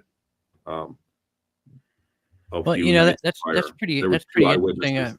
I talked about an experience I had with and I don't mean to cut you off in your story at all, but before I get into this, let me give a quick shout out to everybody who's been waiting here for an hour and 5 minutes, listening to me talk about all kinds of stupid stuff. I was just going off and on like, oh, whatever, I'll just delete this when it's over, just coming in here to chat with everybody that was waiting for a live show, and that's the problem with doing a live show is you never really know how it's going to go. So thank all of you guys for waiting and sharing and for sticking around. And we finally got Toni with us. So that's great. Hopefully that you've listened up to this far and didn't turn off sooner. But I will put in the description that you came in about the hour and 5 minute mark. So so that people can fast forward through all the garbage if they want to. But do hit that like button, and don't forget to subscribe to the channel if you're new here. We do appreciate it. But I had Peter Robbins on, and I got him on. I guess it was during season 1, and I guess I put all of season 1 away in the members section, but I was talking to him about how I had an experience when I was in Colorado. I was 20. I was exactly 20 years old, and I was abducted, and I don't really know anything that happened. All I know is that something had happened. I was in like a very bright operating room looking type area, and I couldn't see anything. It was almost like they had sheets in front of them. You know what I mean? Like, and they were messing around with me, and I figured I was dreaming. I was trying to wake up. I couldn't wake up. And then when I finally did wake up, it was like 12 hours later. I was like 3 hours late for work. I felt exhausted, like I'd been up all night long. And, this was back in 1995 or 94 or something. And I don't really remember anything other than just that. That's all I remember. And I remember like I felt like I had no sleep at all. You know what I mean? Like, do you remember waking up that next day? Yeah. Oh, yeah. And what was that feeling like? I think they followed up. I think I was abducted a few more times afterwards as like a follow up. So you did 20, and then they brought you back. You stayed for a year, and then you did another 20. No, I don't think that was the case. I think it was a medical follow up. I think they took me and looked over, because because it would look at what I turned into, somebody that had their memories back. Yeah. So, maybe they were seeing what they did wrong. What do you think of that? Do you think it's possible that I was taken for 20 years? Well, so I was just going to say that the scene you described was exactly what it was like. So back then, I wore glasses. Like I had lasers. I still wear glasses now. I'm getting older. My eyes. I'm getting the what do you call it? Farsightedness. Yeah. But when I was a kid, I had really bad vision. I got laser surgery in my 30s, I think. But I had glasses, and so I was abducted, and I couldn't see. They didn't bring my glasses, and I was like, so it was blurry. I'm in a room with aliens, and I didn't have my glasses on. So it was the same experience, like what you're saying. Like there was bright, and the light seemed to stay where I was, not light up the rest of the room. It lit up where I was, and the rest of the room was dark. And there was a door, like there was a doorway out to a hallway in a big open area. And there were ETs walking by, and they were saying, "Oh, look, there goes one. Have a look." But I couldn't see because my eyes were so bad. Now, did you have an implant at all? Probably. I think I still have one. Yeah. Well, see, I thought I had an implant too, but then I had another experience. I guess this was about 10 years ago. I had another experience where I just I remember I woke up, I jumped out of bed. I was like, fuck, they got me again. Excuse my language. And I'm sorry, guys. That's twice this show. And I don't usually, I don't like to curse when I'm doing interviews, but, I was like, crap, they got me again. And I was all mad because my wife had left the window open, and I could have sworn that that's how they got me. They got me because the window was left open, and I got up and I jumped up and I ran, and I was like, that's how they got me. They got me because the window was open, and I slammed the window shut. And ever since then, it seems like that because I felt like I had an implant, but ever since then, it seemed like the implant was gone. Like they come and took the implant. So you think you still have yours? Yeah, it's unlikely that they actually come and took it. No, well, it's unlikely that they would take it back. They have technology where it goes right to parts of your nervous system on a really small level. And this is a long conversation to have when we start talking about implants. Yeah, but there are several kinds. I had it felt like a dream of an abduction experience only 10 years ago. And it was like he stuck something in my nose and it hurt, and then I woke up and my pillow was bloody, and it was like right here. I don't know if everybody can see on the camera, but it was like this part of my face. And then about a year and a half ago, I ended up in the hospital. I was having stroke symptoms, but it wasn't a stroke. And so, but they did CAT scans on me, and they did the EKG. They ran me through the tests. and there was something there in the same exact spot that I remember. He said it was a cyst because he showed me the scan. He showed me the doctor's, and I was like, "What is this?" And I'm thinking, that's exactly what I remember. Some gray sticking something up my nose a year ago. And he said, "No, that's probably a cyst. Don't worry about that." And I said, "What if it's not a cyst?" He said, "Well, it doesn't look like anything. He's like, just it's a cyst. Don't worry about it." He's like, they were looking for something else. They were looking for like whatever blood clot. But man, I don't know if I want to remember. So like I said, the scene you described to me is a lot like what I remember, even though it's a very distant memory for me. And like I said, I didn't have my glasses on at the time, but that is the standard abduction scenario. Yeah. And so let's do this. So when did that happen?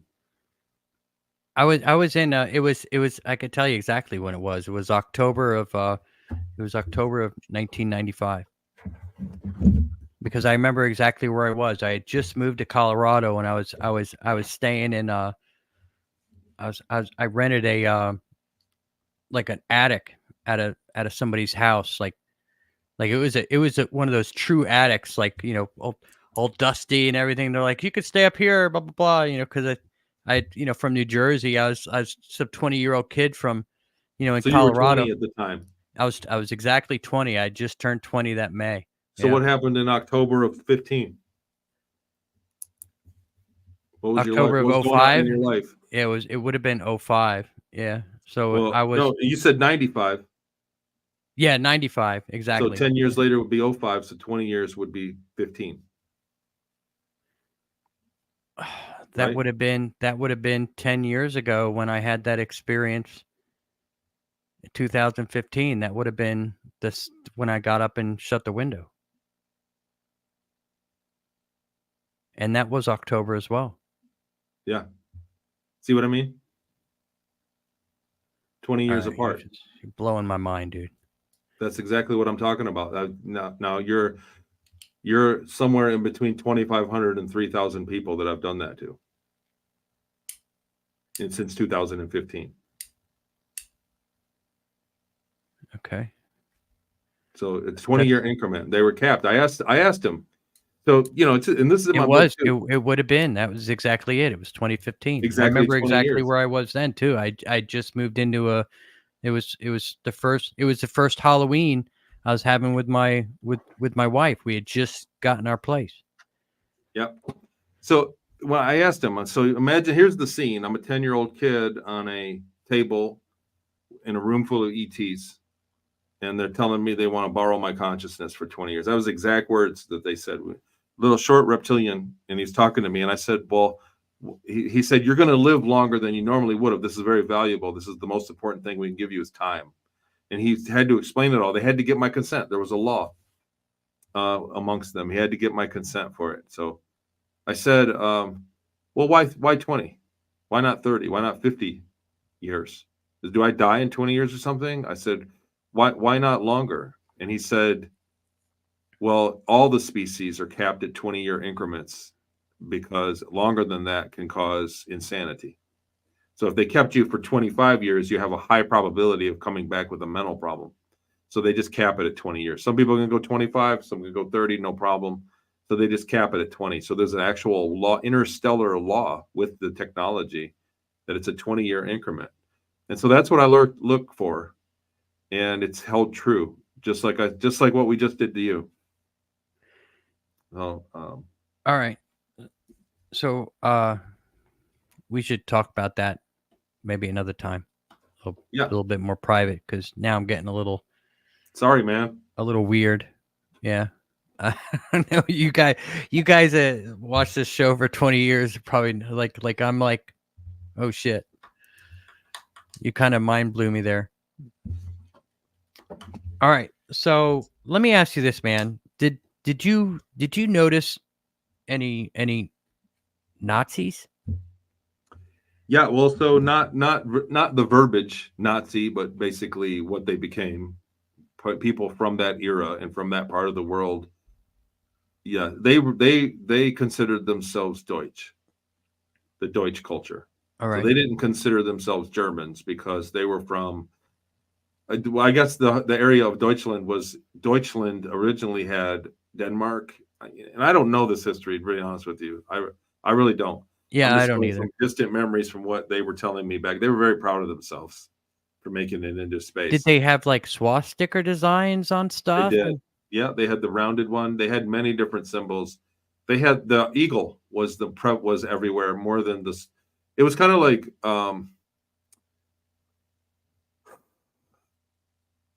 like different clubs or different organizations had different symbols, and some of them had a swastika design. The curved one, it was like a circle swastika, not a square one like the Nazis had. It was a different one, but it had the eagle, the same exact eagle on top. They had the eagle in Mars. They had the eagle in Ceres under it. They had the eagle in like spaceships. They had a bunch of different things in the talons of the eagle, but it was always the eagle. So you were working with humans then mostly while you were up there. Were there humans that were living up there all the time? Like they were born there. Like they were born there and stuff. And did you work with other people who were in the 20 and back program? Yes, exactly. So Ceres Colony, the Ceres Colony, I remember had about 225 to 250,000 people, residents, and then there were visitors from all over. There were ETs. You could walk down the street. There were shopping mall areas, and you could walk down the street and walk right by an ET, a gray or a reptilian or a fish man.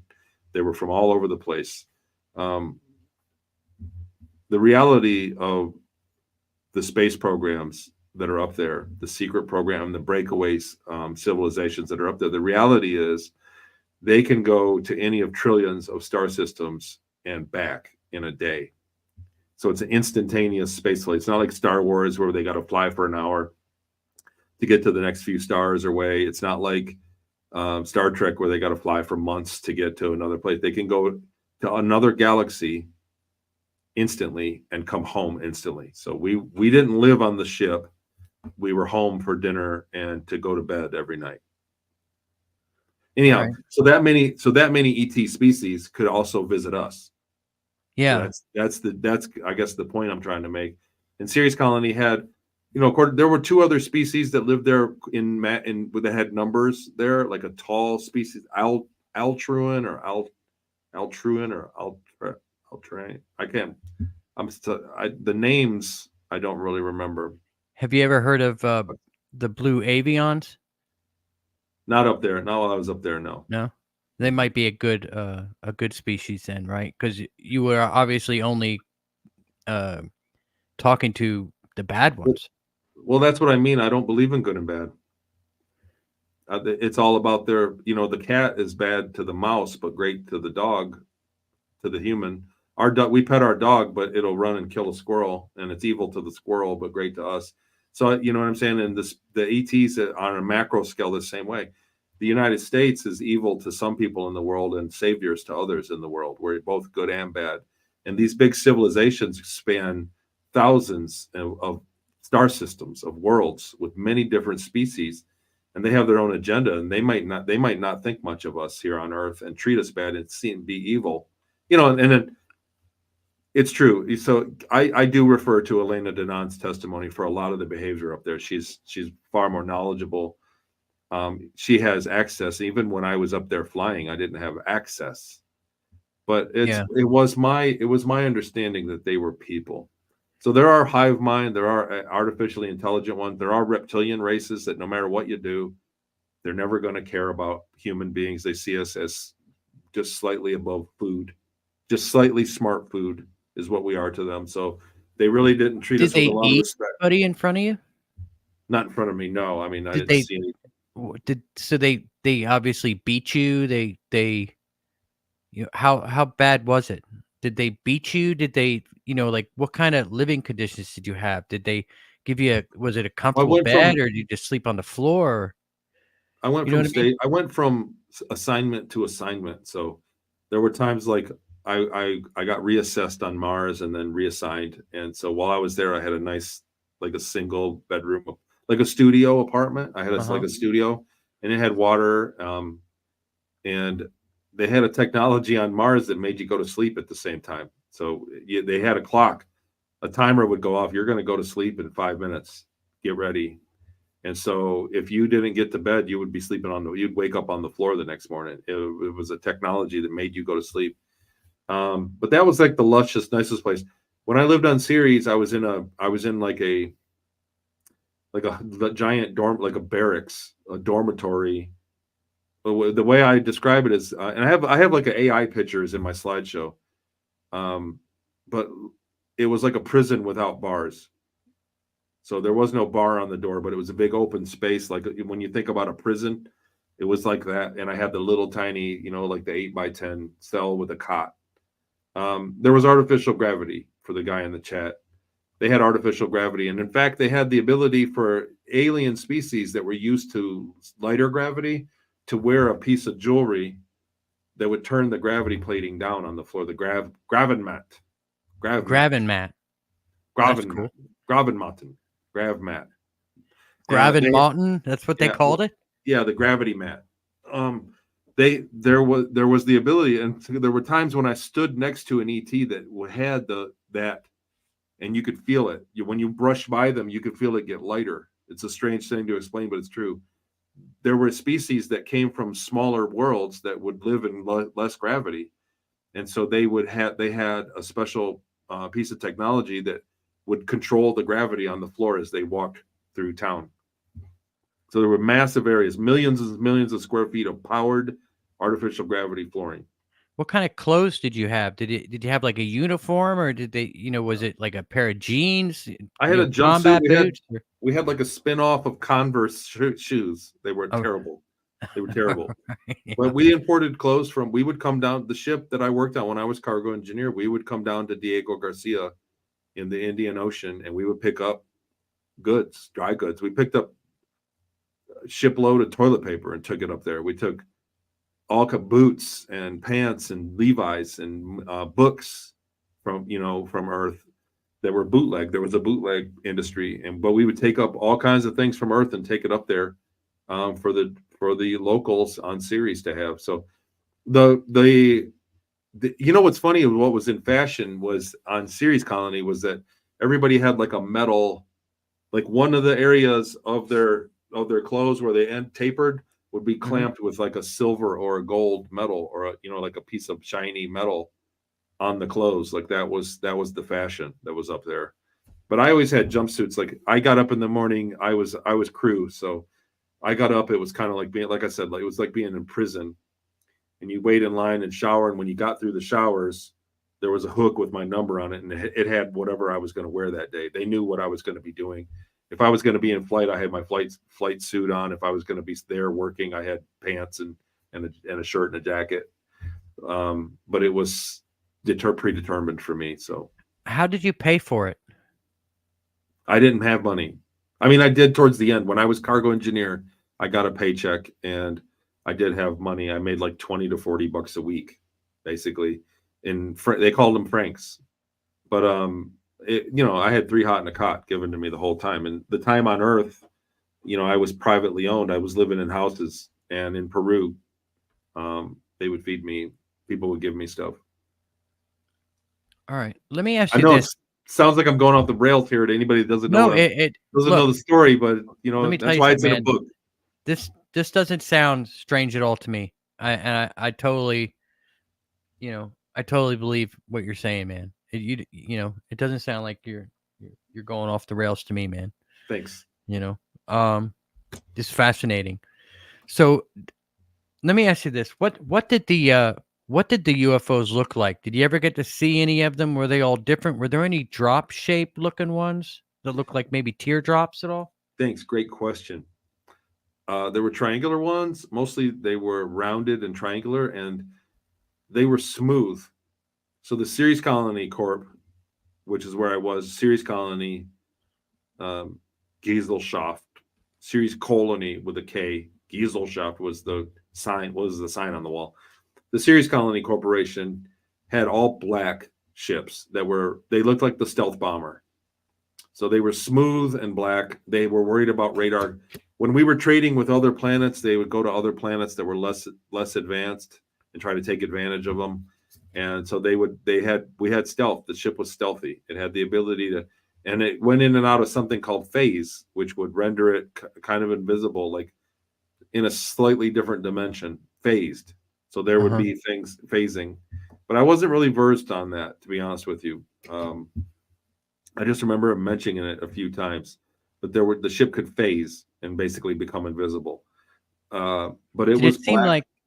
Did it seem like there were any that were organic? Yeah, there were. So there were ships, a lot of them, the computer system was, and it was queued into one of the ETs. So there were ETs that let the colony use their spacecraft under the condition that they had their pilot. So nobody could fly. So imagine like the reptilians saying, yeah, you can use our ships. You can pay us and use this and have this spaceship that goes really fast. But you have to use our pilot as well. And so nobody else could fly the ship or get its technology. So they had their own, and the pilots were tuned into the ships, like on a mental level. Yeah, yeah, like almost becoming one with it. Yes, and well, there were discs. So your standard UFO, your chrome shiny UFO, though, they had those parked in the hangar bay. They had they had a double disc, like an oblong disc that was black. So if you imagine a disc. Two of them, it was like an ellipse like that. They called it a double disc, and it was like a truck. It was like it had a big cargo bay in it, and they had those. That was the fastest one they had from as far as flying as the crow flies, from A to B. And then they had big battleships. There were battleships that were triangular and stealthy. They didn't have all the square edges and big towers protruding off them. It wasn't like that. They were smooth, and rounded, but triangular, big battleships. And then our ship was like a teardrop shape.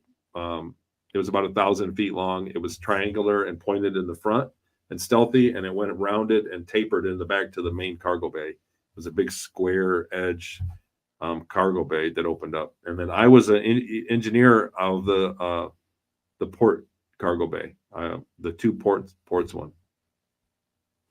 All right. I'm sorry, I'm still like kind of mind blown from what I know, man. I didn't mean to do that to you. You got me so flustered, and like my mind can't stop thinking about like other things. Like you're remembering 2015. I know.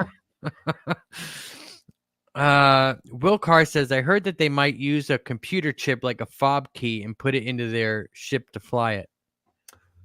That wasn't. I don't. Do you notice anything like that? I don't think that keys? Was the case.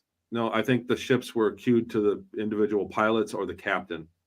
So the captain logged into the ship, our ship. The captain in turn logged it in, and then dictated who was going to fly it and who. You know what I'm saying? Like he let people in at their positions. I'm pretty sure that's how it worked, and it was keyed to his DNA.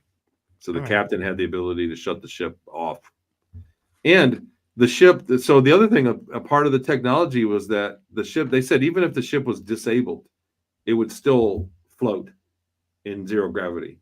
Like it had an anti-grav field around it, and it had the anti-grav system was independent of the power system. It was something else.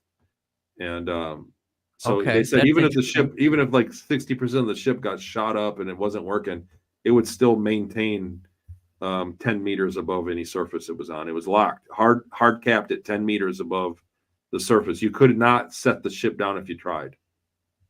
All right, let me ask you this, because I was talking to my wife about this the other day. I had a NASA rocket scientist on. She's actually working on Artemis, and she says she saw a craft. It was like it looked like a bug, like it was an organic craft. It kind of like if you're looking at it, like it almost looked like a bug. She said, but she could see the fuel, and that the fuel was organic, and I thought that was interesting because I was telling my wife, I said, well, wouldn't that be a fascinating way to solve your fuel problem? Like if you're flying long distances, to be able to grow it at the same rate that you're burning it. What would your thoughts be on that? Did you notice any kind of fuel or anything like that might have been organic or that they were growing to use for the ship's fuel? No, not in the ones that I was on. I want to say it like this. The ship that I was on had its own energy source, but it was about power output, not about refueling. Like it never ran out of fuel. It was however they'd used, I don't know the technology that powered it, fusion or 0 point. I really don't know. But it only had so much output. and they were always wanting more engine. They leased the chassis from another species, and then they would retrofit it for their own. They'd put a human bathroom and a human galley and human controls in it. But the chassis came from an ET race that they traded, and they didn't know how to make the engine for it. So it was like guarded.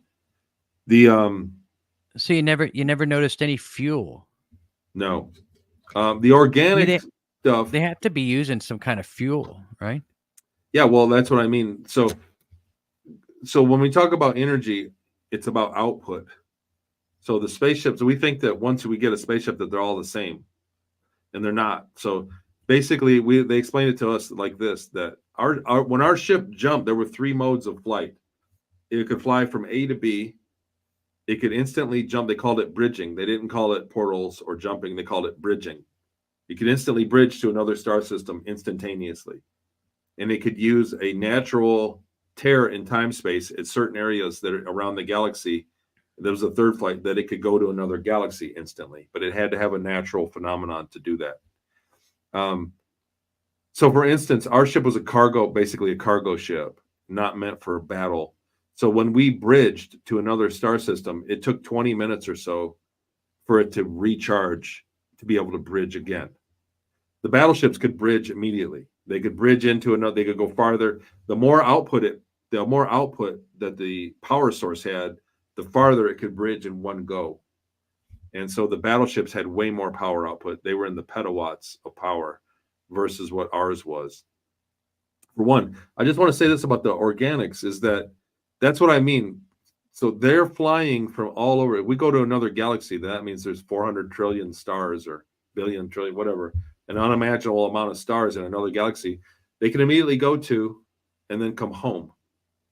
And so that's the scale of. Now that's impressive. You're talking about galaxy to galaxy flight instantaneously? Yes. Like instantly.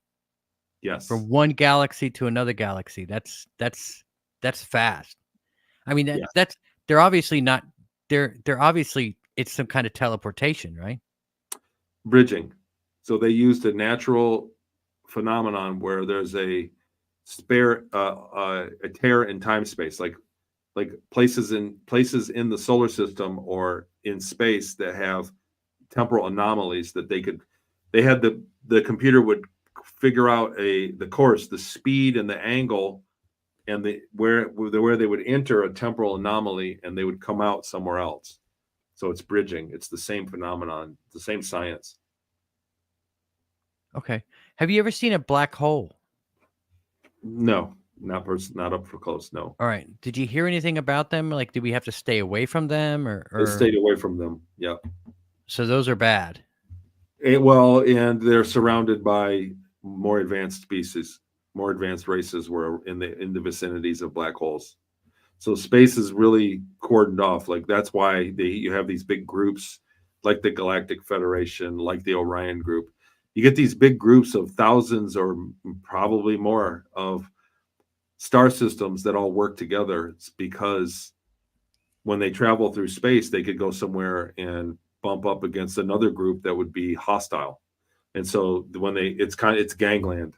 It's gangland style. So they say, there's a million worlds here. The ships will show up looking for me if something bad happens. It's a security issue. So the areas towards the center of even our own galaxy are highly contested because that's where all the exotic materials are that make the gravity plating, that make the free energy engines. That's why they had to lease it off them, because we didn't have any. Towards the center of the galaxy, the star formation happens so often that there are more exotic elements. We haven't discovered all the elements. Did you ever notice any Dyson spheres? Yes. So there are huge places like that. In fact, there are big objects like that are in between the stars too. There's one in between us and the nearest star, like halfway out. There's a large base, maybe not on the level of a Dyson sphere, but there were rings. Not a full sphere, but like one with a lot of rings around it. And there were rings that are getting built. Those are out there. We for sure heard about those. We didn't do business with them though. All right. So you've been to other other planets, I guess, that have been populated. Have you been to planets that have been more populated than Earth? That's a good question. You know, like as far as lighting, like if you know, like at nighttime, you see all the lights and stuff like that. And like when you're up in the, you know, I got to say, in the early part, when I got promoted and I had some freedom to work. So my first 8 years, I was locked in the bottom of the ship. I was ship maintenance, so I was fixing things that were broke, and so no windows. I had no idea what the mission was. You couldn't even tell it was moving. I would just go in there and do my job and go home. Like, it was a miserable job, really. But when I got promoted to cargo engineer, I was in on the mission briefings, and I was in on, I had the ability to go look out the window. I had a bit of freedom, but even though I stayed, I was always trying to get promoted. So I stayed and worked hard. But yes, we went to very populated places, but we went to, after the first few months, I stopped caring about that stat. I feel it didn't have anything to help me for my job. Like, hey, what is this world like? You know, like after you go to a few hundred of them, it really didn't matter. I only cared about my job. What was the cargo? Where was it going? Was I going to get overloaded again? And when did I, you know, if I got a lot of cargo, I had a lot of paperwork to do. So I was worried about just doing my job. All right. I noticed a lot of people asking questions, and just so everybody knows, I do have the questions highlighted for the question time, which is going to start in about 10 minutes. So, Tony, you got another 45 minutes to hang out with us. Dude, right? I feel so bad that I showed up late, that I missed the schedule thing. No, you didn't miss it. You made the show. You're just a little late is all. Yeah, fashionably late, I guess. Well, you want to know something that happened to me recently? I had a really bad phone hack. Okay. And I had been hacked for a long time. I didn't know it. But somebody hacked my phone and really started messing with, like, stalking me. They were following me around at the Tampa conference. And I was like, oh man, they got my phone. I was sending messages to people, and then they'd message me and say, you shouldn't have said that. You know what I mean? Like, they were playing with me. They had my phone hacked. And what I realized is that for the last year or possibly two, is that when I was putting appointments into my phone calendar, they were getting deleted. And I said this to a lot of people, and even people in my personal life. And I was like, they said, you're just think you're putting them in there and you're screwing it up. You're not doing it right. So I got to the point where I was writing down notes like, okay, I'm putting in this show on this day, and I'd write it down. And then in my app, it was out. So I just moved and I gave up all that. So I'm still sorting out my scheduling, and that's my excuse. I'm sticking to it. All right. When you said paperwork, did you mean actual paper? Yes, it was like a pylon. I had like an iPad mounted on a pylon that was my workstation, and I could log into them. And what a way to get gaslit. Sorry, that's funny. But it had a printer, and I had a little tiny clipboard that I would keep my report. I would print out the cubic meters of the cargo bay that were available and were not available, and I would print out stacking reports to give to the guys in the cargo bay to rearrange the stuff. I was the guy that did the input of the size and the weight of the cargo that we took on. So I would always go up and type it in, and then it would spit out a report, and I would take that with me to the bridge meeting the next morning. I went to the meetings in the morning, and I would take the stacking report, how to stack the stacking map, actually, to the guys downstairs in the cargo bay and give it to them. That was my job. All right. So all the ships that you've seen, could all of them traverse these great distances, or does some of them require a mothership? Some of them require a mothership. That's a great question, and it's very true. So, like I said, the double disc was only an A to B flyer. It couldn't bridge. The smaller ones can't bridge. The round disc ones that the Ceres Colony had couldn't bridge. I don't know. I'm not saying all of them are like that. I don't know, but the ones we had that were discs couldn't bridge. How many of the disc craft could fit into one of these large ships? Quite a bit, I imagine. In our ship, we could probably take 15 or 20 of them. So that's a big depending ship. On what size they are. They're all different sizes. Some discs are quite large, and some of them are pretty small. Some of them were only, 6 people could fit in it. Some of them could hold 40 people. So they were all different sizes. All right. So they don't have individual ships, like a ship for one person to fly. Not that I was aware of. I'm sure they do. All right. But could you manipulate could you or anybody else manipulate matter? Yeah, well, the food was replicated. They basically like a fancy 3D print of the food. The food was fake. Like our microwave printed the food out on Do a you think molecular level. Is that healthy? Yeah, it Like was. what kind of could you get anything you wanted, like mac and cheese or lobster or whatever? It was slimy stuff. So so the command crew could. We had presets on ours. We only had 8 things. I think there were 8 of them, 6 or 8 or 9 different menu, and it was always slimy, but it was healthy. So if you ate it 3 times a day, you got all your nutrients. The food gave you your nutrients. They scanned you individually. We got scanned at the door when we left in the morning to get on the trains. There was a door, and you'd get scanned, and it would see what you needed, and then it would follow you wherever you went. But the food it had all your stuff in it. It was like an MRE, like it had all the nutrients in it. And some of them, it wasn't too bad, but it was always slimy. It wasn't dry food. It was like a runny mac and cheese, sauerkraut, mashed potatoes. It was stuff like that. All right. I'm sorry. I'm reading the comments. I see you are as well. Don't answer any of them yet. You have to wait till the question time. So let me ask you this, man. Did you dream? Yeah. And on Ceres, they would always start with the same dream. It was different when you're on a different planet, you dream differently. So what do you mean by that? I'm trying to think of a clever way to explain it, but basically, have you ever had to explain that to anybody before? I mean, I've talked about it, but not really.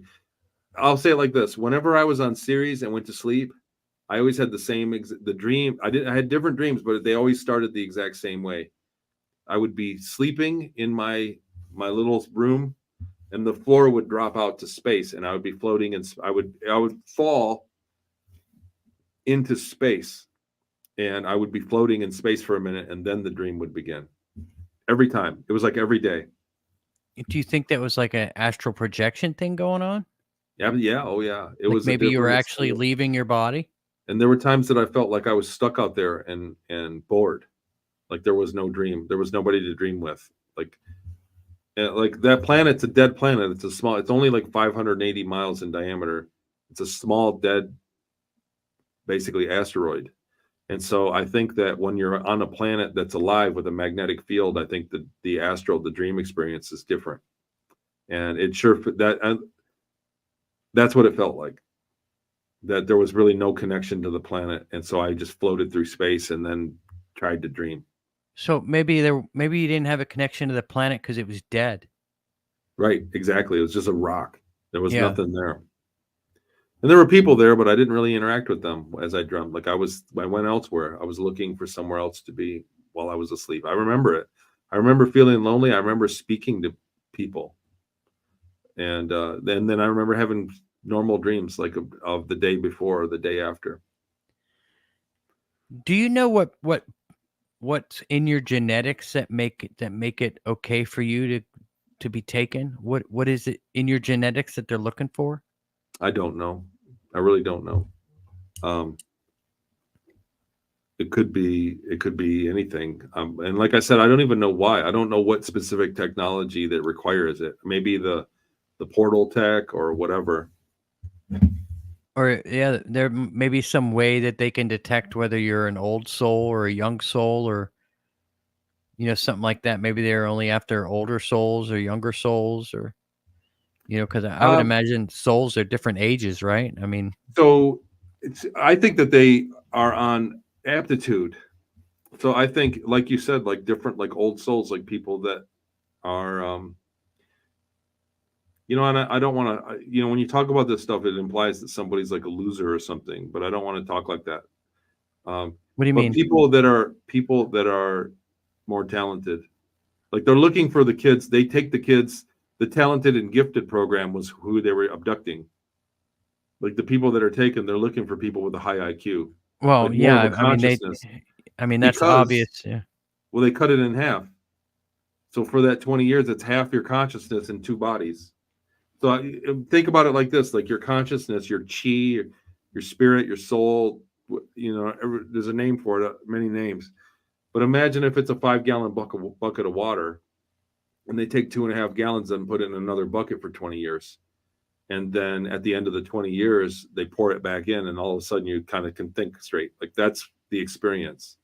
Wait a minute. So what you're saying is that when they took you when you were 10 years old, they didn't take all of you. They only took part of your consciousness. Well, I was alive and 10 years old the next day. And what happened, and I'm not kidding when I say, I was in the top 5% of the school. I set the record for SATs in my early years in my school. I was a smart kid. And then the day I was taken it was towards the end of the school year. The following year, I went to a D&E student. I had no ambition to do anything. I was completely broken. And I eventually dropped out of high school and I had a rough childhood.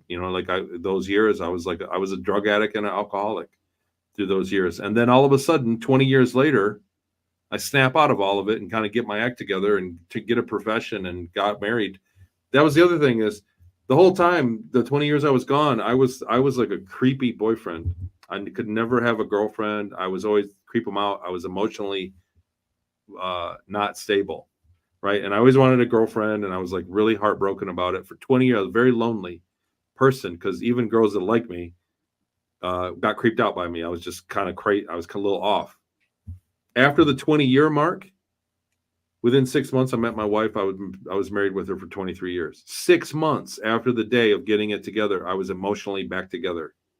So that's what I mean. It was like I was cut in half. I was emotionally two people, and they were both traumatized. And the difference is true. Like, let's talk about your life after October of 2015. That's what I was just thinking. It's like your way of living. So you're telling me that in that October of 2015, I finally got the rest of my consciousness back? Well, yes, the part that was being used by somebody else, by the technology, ceased.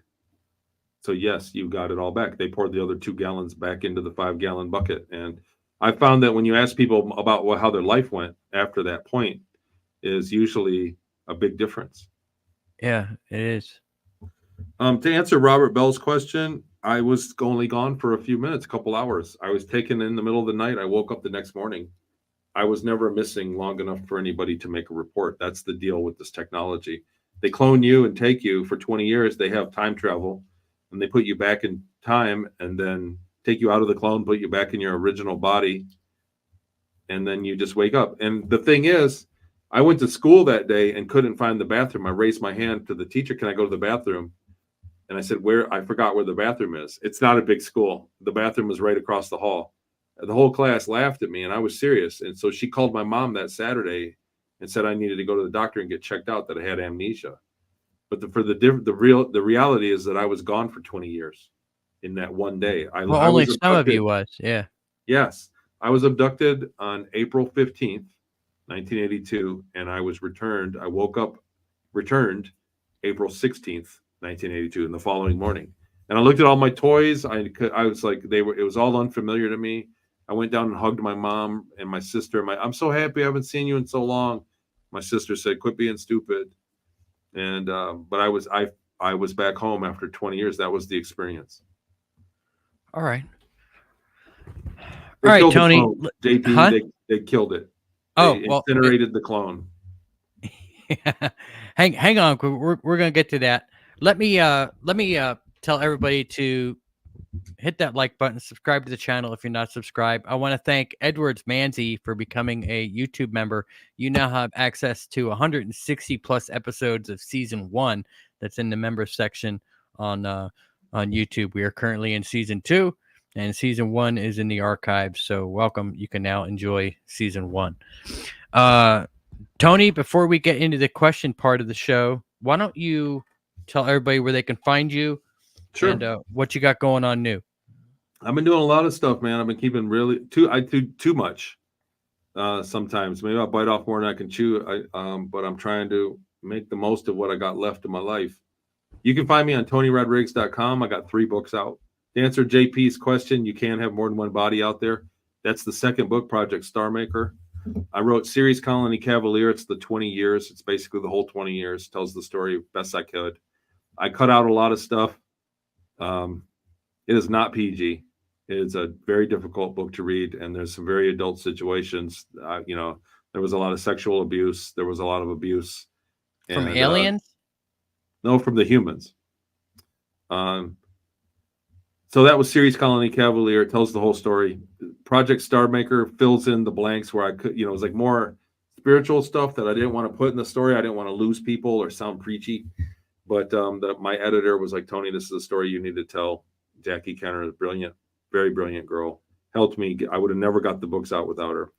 And then I recently did a book on my own, all on my own, which is why the formatting came out kind of wrong. The pages are squishy. But it's called Beyond Sight, A Hidden History of Remote Viewing and Psychoenergetics. And the first program that I was in was a military remote viewing and psychoenergetics program in 1982. And I found the paperwork, and I've amassed all the evidence from that. And that book, Beyond Sight, I'm very proud of that work. It's a short book, but it was a great deal of work. It was a great deal of research went into it. And it substantiates a lot of my testimony that I went on the record in 2015 about.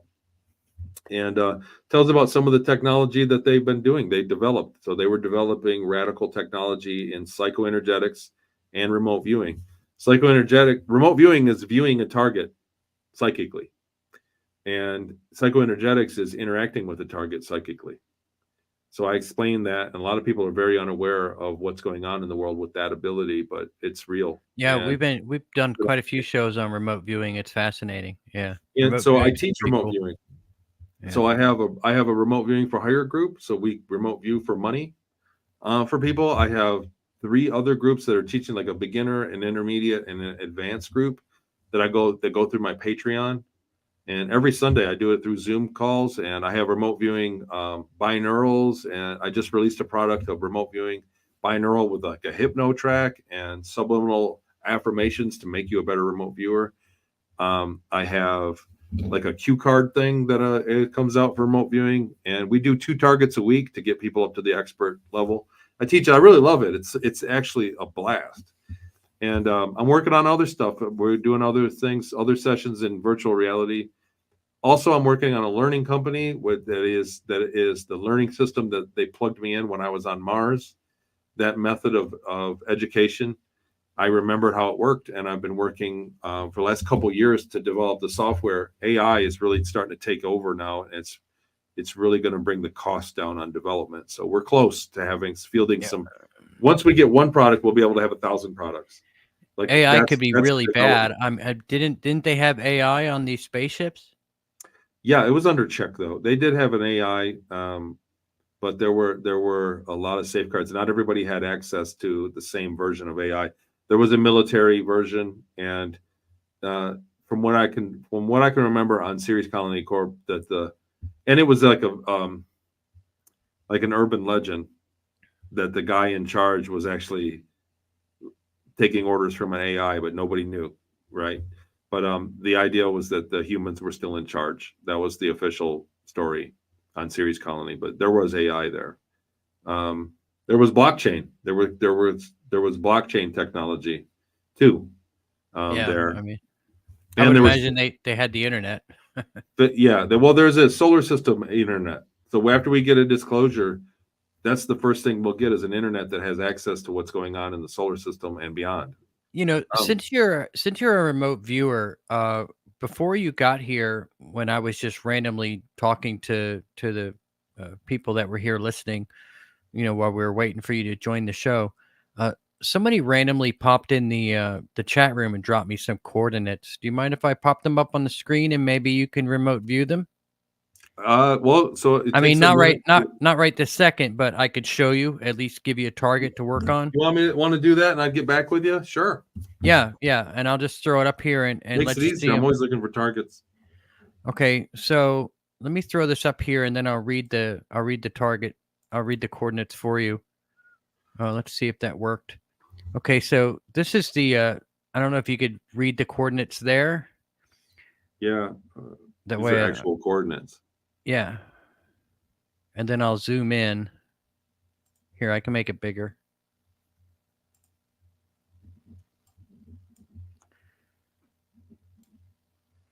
And these are just random coordinates that somebody threw up. It's in if I back out of it, you could see it's in Mississippi here. And if I zoom in, it's at, this is the airport. Tupelo Regional Airport. And I can zoom in and you can obviously see there's these helicopters here. They're Army. Well, it's kind of front loaded now because anybody could be watching and go, oh, I know what it is, but I can bury this into one of the targets where they don't know what's going on there. The question is, why is this? It's a military airport. Yeah, look at this. So I guess what's the question? What's there? What's in this building? What's in here? What's going on in there? What kind of? Okay. Why would somebody randomly send me these coordinates? What's it called? Tupelo? Let's see. Tupelo Regional Airport.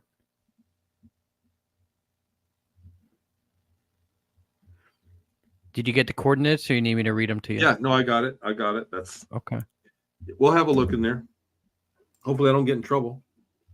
Yeah, well, send me an email. Or how would you get in trouble?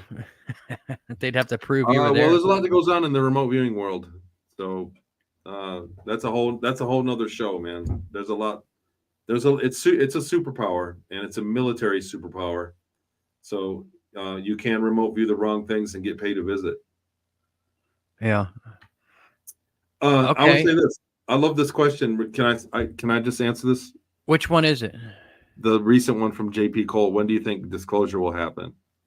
Yeah, go ahead. And then I'm going to flip give over. The people what they want, a big D disclosure, and if they won't, well, then why not?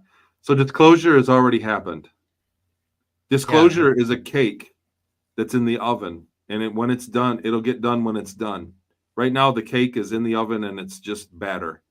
When it's done, we'll pull it out of the oven, and we'll have disclosure. And once it begins, there's no stopping it. It'll happen all at once. Once there's a disclosure, once you let it out of the bottle, it'll keep coming. And so it's already happened. Disclosure. Yeah. I am disclosing. I tend to think that it's not on a timeline, that it's on an event. It's a cake being baked. Exactly. It's an event-driven basis. So there has to be this event, this event, this event, this event, this event, and then disclosure. But we don't know, it just depends on when these events take place. It's not on a timeline. It's on a. That's right. You know what I mean? There's no specific date. It's just whenever the cake's done. Yeah. They're gonna pull it out of the oven. Here it is. And All so right. that's really what's going on. So let's get into some of these questions. Okay, you ready? We always get the best questioners from our listeners. So our questions. I can tell this is a great chat.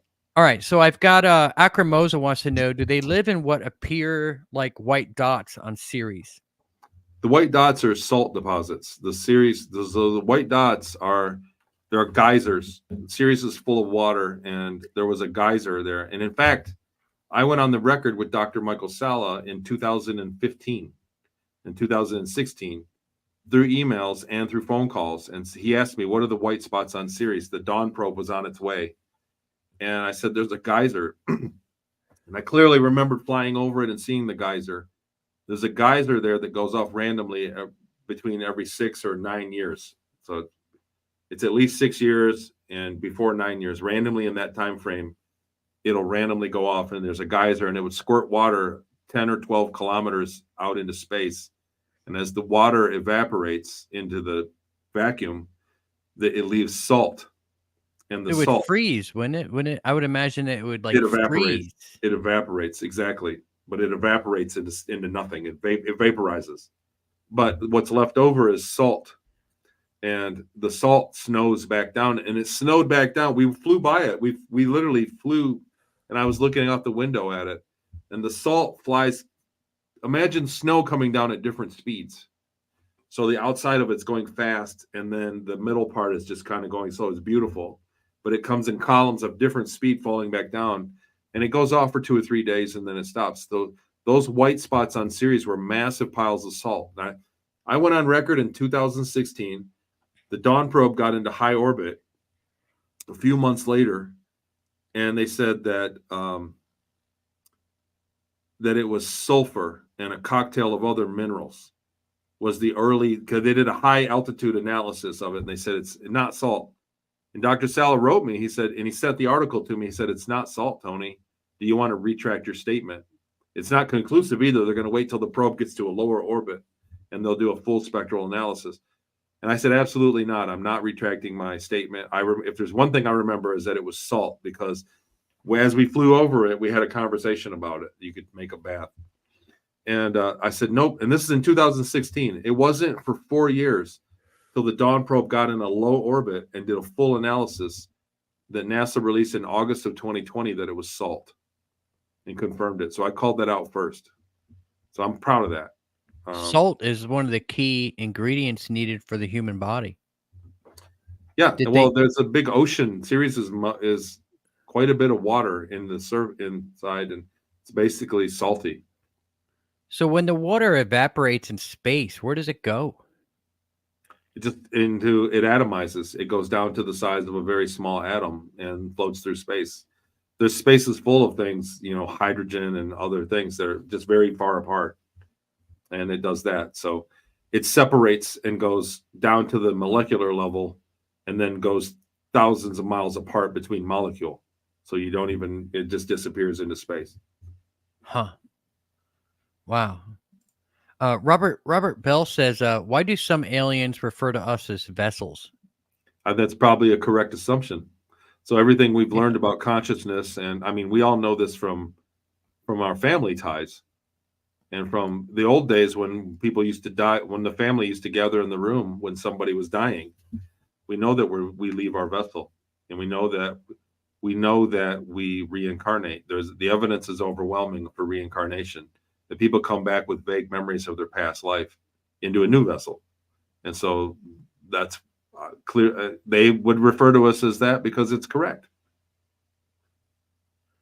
All right.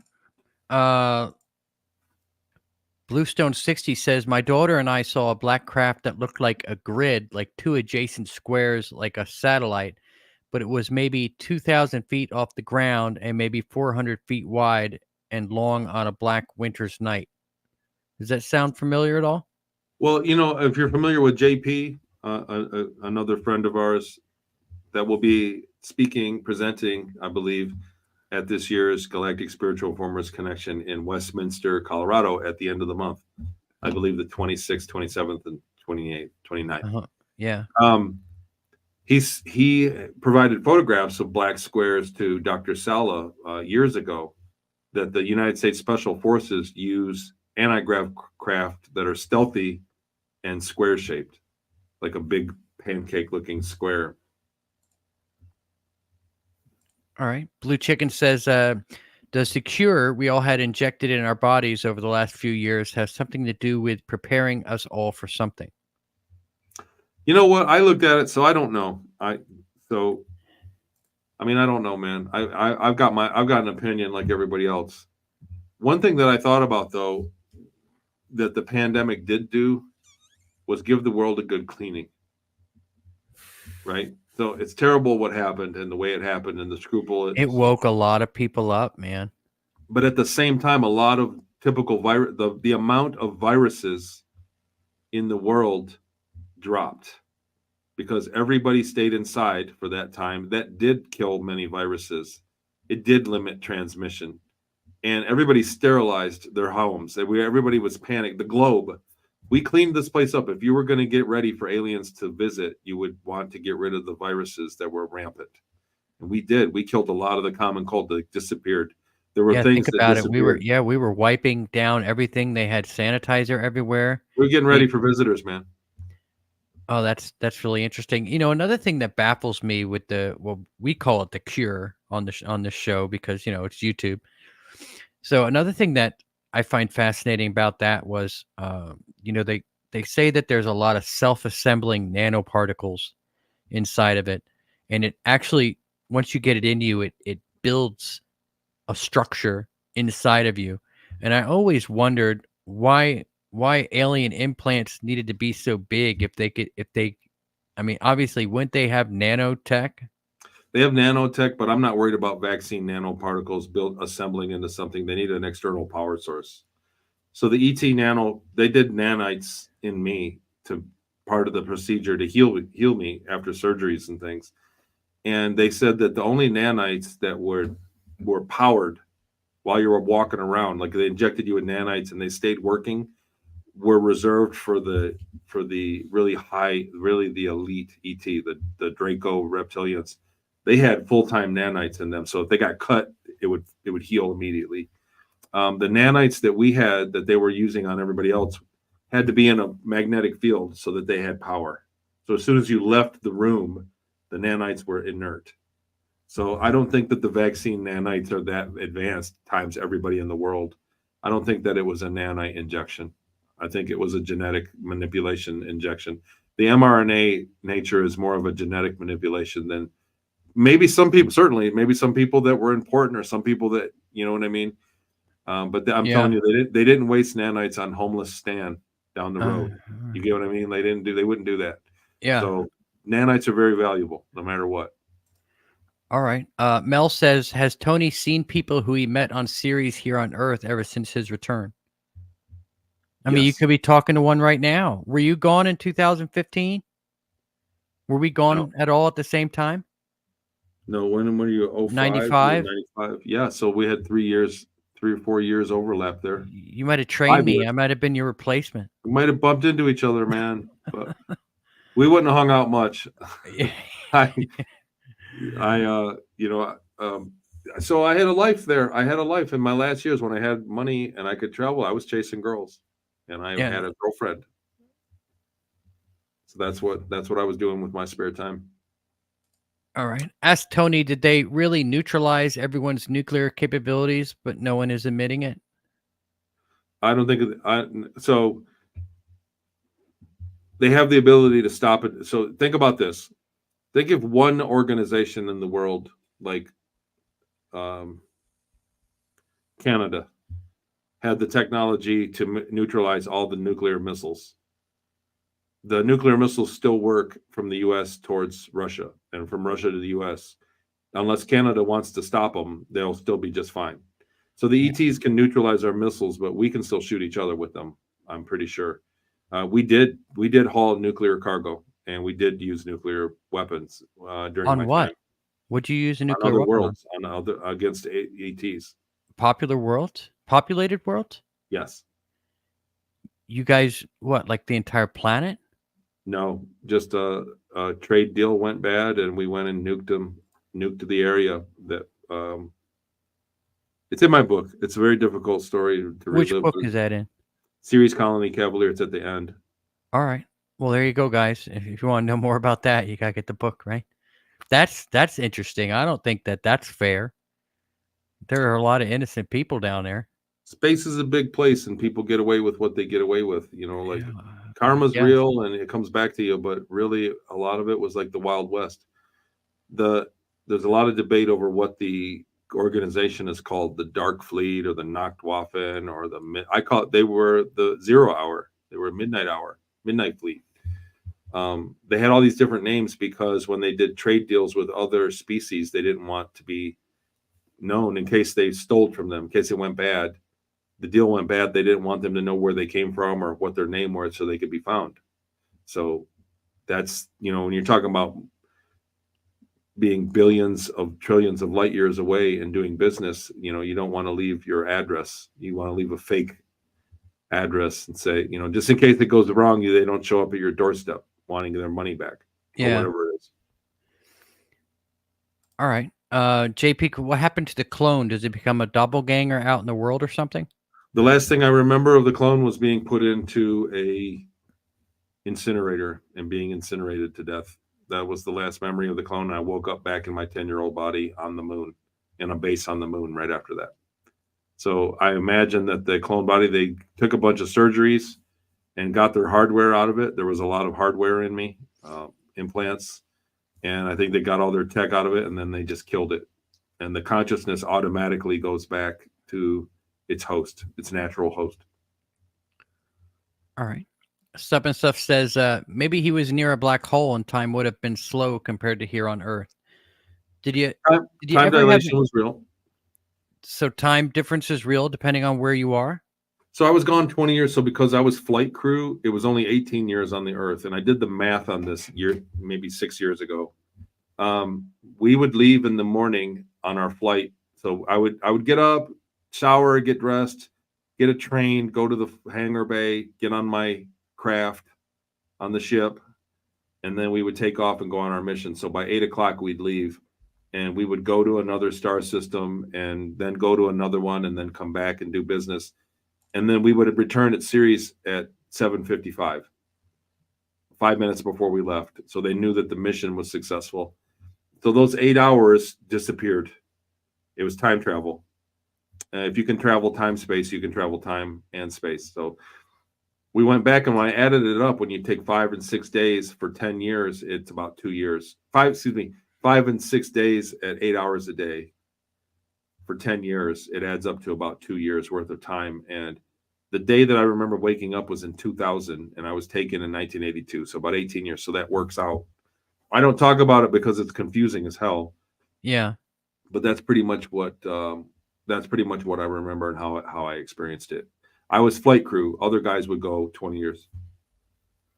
All right.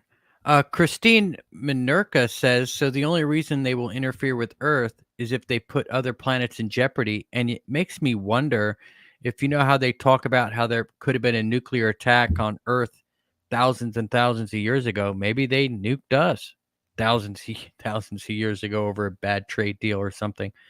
Yeah, that's an exopolitical situation is what the Earth is under right now. So, whoever's in charge of us is doing a good job because we're not getting giant battleships in our skies killing us from other people. So, yeah, that's something that happens.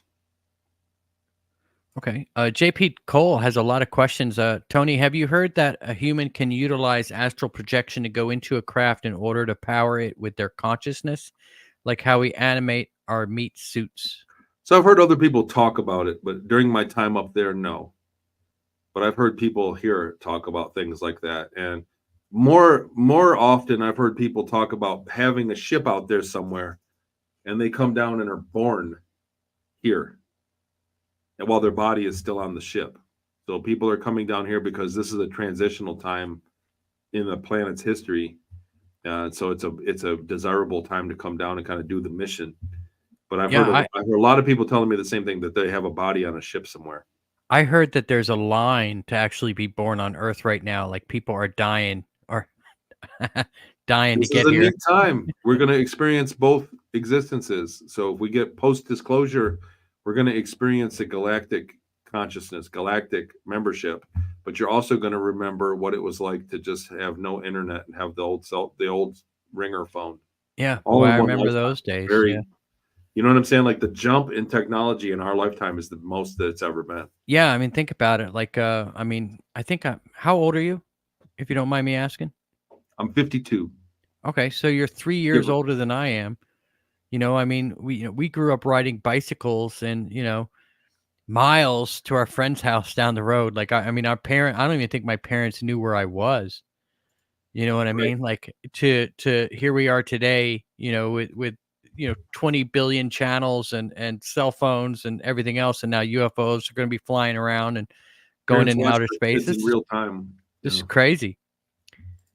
JP Cole says, can you have more than 2 bodies out in the cosmos? Like they can already taking consciousness. So there were rules against it, and there was technology ways around it. And that's what my second book, Project Starmaker, explains all about that. It's a short book. I think it's 100 and some pages, 200 pages or something. But it explains that experience because I did go through another situation like that. That's very confusing to explain. And the book is written to be confusing too. So be warned. All right. So we have one more question, and I guess this is kind of hitting on we're right at the end of the show anyway. So we might as well go here. That way if I break down and have an emotional issue or something like that, I don't have to go through another hour. of the show because I was about to totally lose it a little while ago. Toni, how will I be triggered if I was in the program but can't currently remember details?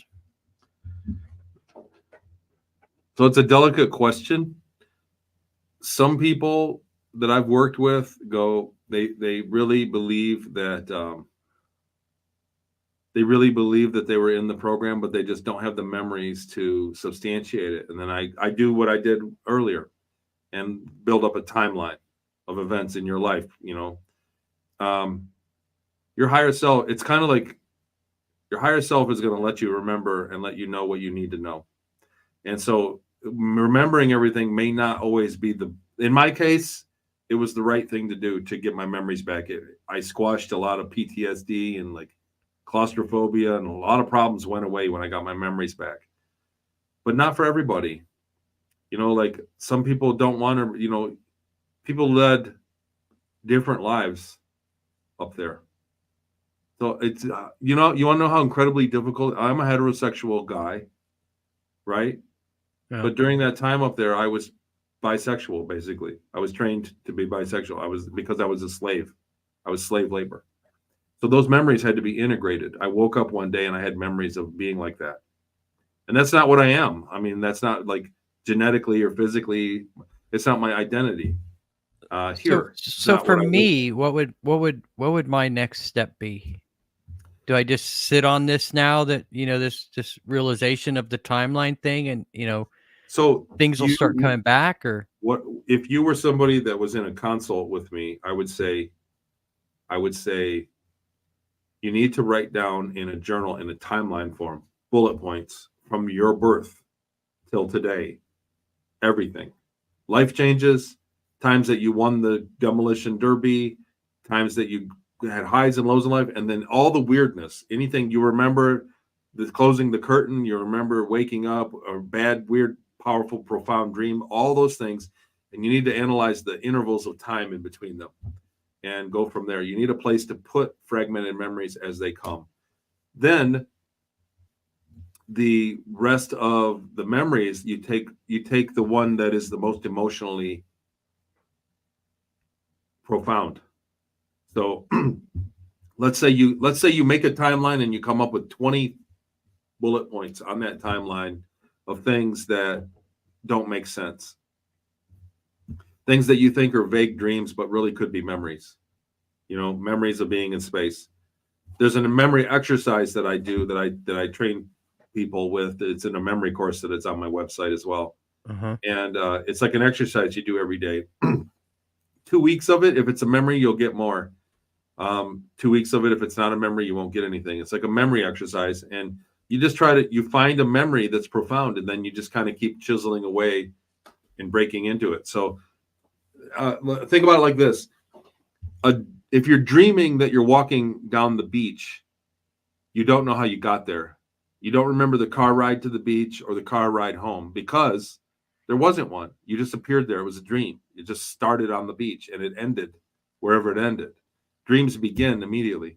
If it's a memory, you can be walking on the beach and remember walking on the beach and go, wait a minute, how did I get here? And go, I was in a car. What color was the car? Oh my God, it was a black car. And then more memories unfold. That's how memory works. Distant memory. Yeah. So long-term memory is very atrophied for all of us. We don't use it. You don't use your long-term memory. You really don't. You use short-term memory, and then you remember long-term things, and your short-term memory rebuilds it. And so that's what you want to do is focus on one strong memory, rebuild it into your strong short-term memory, and then ask questions that are going to make it expand. How'd you get there? If you were in a room, where was the light switch? Where was the light source? What was the floor? Was it soft? Was it a carpet? What color was it? What were you wearing? All these things must have happened. Where'd you go to the bathroom? You remember living in a space place? Where'd you go to the bathroom? I was in an interview. And they said, how'd you brush your teeth? And that's how I developed all this stuff. Because I thought, I know I brushed my teeth up there. And I couldn't remember it for the life of me. And I did every day I dwelled on it. And then I went, they were disposable toothbrushes. We opened them up and we threw them away when we were done every day. And I thought it was wasteful, but you know what I mean? Like I got the memory back. That exercise of trying to remember and then not remembering on purpose every day, like a seesaw, the same way you remember a song. what was that song, man? I don't know. It'll come to me. And then as soon as you quit thinking about it, 20 minutes later, you go, oh, now I know that song. Yeah. Getting the memory is the same thing. I do an exercise where every morning in the morning, you try to remember more. What color was the floor in the morning? And then for the rest of the day, instead of thinking about it, you purposely don't. And then do it again the next morning. After a few days of it, you go, oh, it was red carpet. It was light. It was like a red and black carpet. Now I remember. The memories come. Yeah. And so that's how that works. That's what I would suggest you do. Yeah. It's wow. Christine here, she doesn't have questions. She said all the things you mentioned about the issues you have are exactly what I suffer from. I know something has happened to me, but it's all so jumbled in my brain. It's true, and facing it was a big deal for me. Figuring it out was a big deal. There was a lot of things that I had that I didn't know why. And when I got my memories back, I was able to put my finger on the cause and kind of deal with it. So, all right, man. Hey, fascinating stuff. We appreciate you popping in and spending some time with us. So sorry I was late, man. This is such a great show, and a great crowd was waiting here for me. I feel like I let you guys down. No, but I'm glad I pulled it. You didn't. We pulled it out, man. You showed up, man. Thank God for Elena Danaan. We did a great show. So, yeah, thank you, Elena, for getting you on. That was great. I messaged her like 5 minutes before the show, like, do you know where Toni is? Yeah, bummer. I'm so sorry, man. That's totally fine. Stick around after the show. I want to chat with you a little bit more. And sure. Why don't you tell everybody where they can find you, and we'll wrap it up. So my name there, ToniRodrigues.com. I'm really starting to come out of my shell and try to promote things on social media. I'm doing hosting a conference. I'll be blessed to speak alongside Elena Danaan and John Charles Moyen and Dr. Michael Salla and JP and Dr. Northrup and Melanie Charret and so many others at the Galactic Spiritual Informers Connection in Westminster, Colorado later this month. That's the biggie. And I've been sitting on some information all year to wait to disclose for this one because I always want to help Danny's been so good to me. Danny Henderson's an amazing girl. I love her to death, and she's been so good to me. I save the best for her show always. And so I'm very happy to be going there and doing that. I'm blessed. In October, I'm having one based on remote viewing, and I'm having some people from Farsight and other remote viewers and some heavy hitters and some meditation and things. I'm putting that together and kind of getting into that. The idea is that we get the information out there to new people, and we make a living doing it so we can keep doing it all the time. And that's what these conferences, that's what the books, that's what it all is, man. Yeah. If I can't make a living at it, I got to go get a job somewhere and hang it up. And this information needs to get out and get people ready for what's good. I'm part of the cake, right? So you are too. What you're doing, we are cooking the cake. Yeah. And if you dig at something long enough, when you actually get on the right trail, you're on the right trail. Like you could feel it. You're on the right trail. And that's what I was talking about when you were gone. Before you joined us, I was talking to the listeners earlier and saying like, look, I truly believe I'm on the right trail here. And man, I really do now. All you're doing is confirming that I'm on the right trail. And thanks. Definitely appreciate you coming on, man. Edwards Manzi, our newest member, thank you so much for joining, has said to ask you about the brothels on Ceres. We're going to do that the next show because you're going to come back on someday, right? I'm going to be on time. I'm going to come early, please. Schedule me back, dude. We'll get you back on it. It's always I'll tell you all about the red light district on Ceres. Yeah, that's where I spent a lot of my time. There's a big story there. Yeah, we'll that's important. Dig more into your personal life while you were there, and we always have guests on, and it seems like the first show is always, it's like there's so much time spent in just getting the core of just what the onion looks like, that you don't ever get down into the layers of the onion, but we will with you when you come back. So perfect. Appreciate awesome. Happy to. All right, man.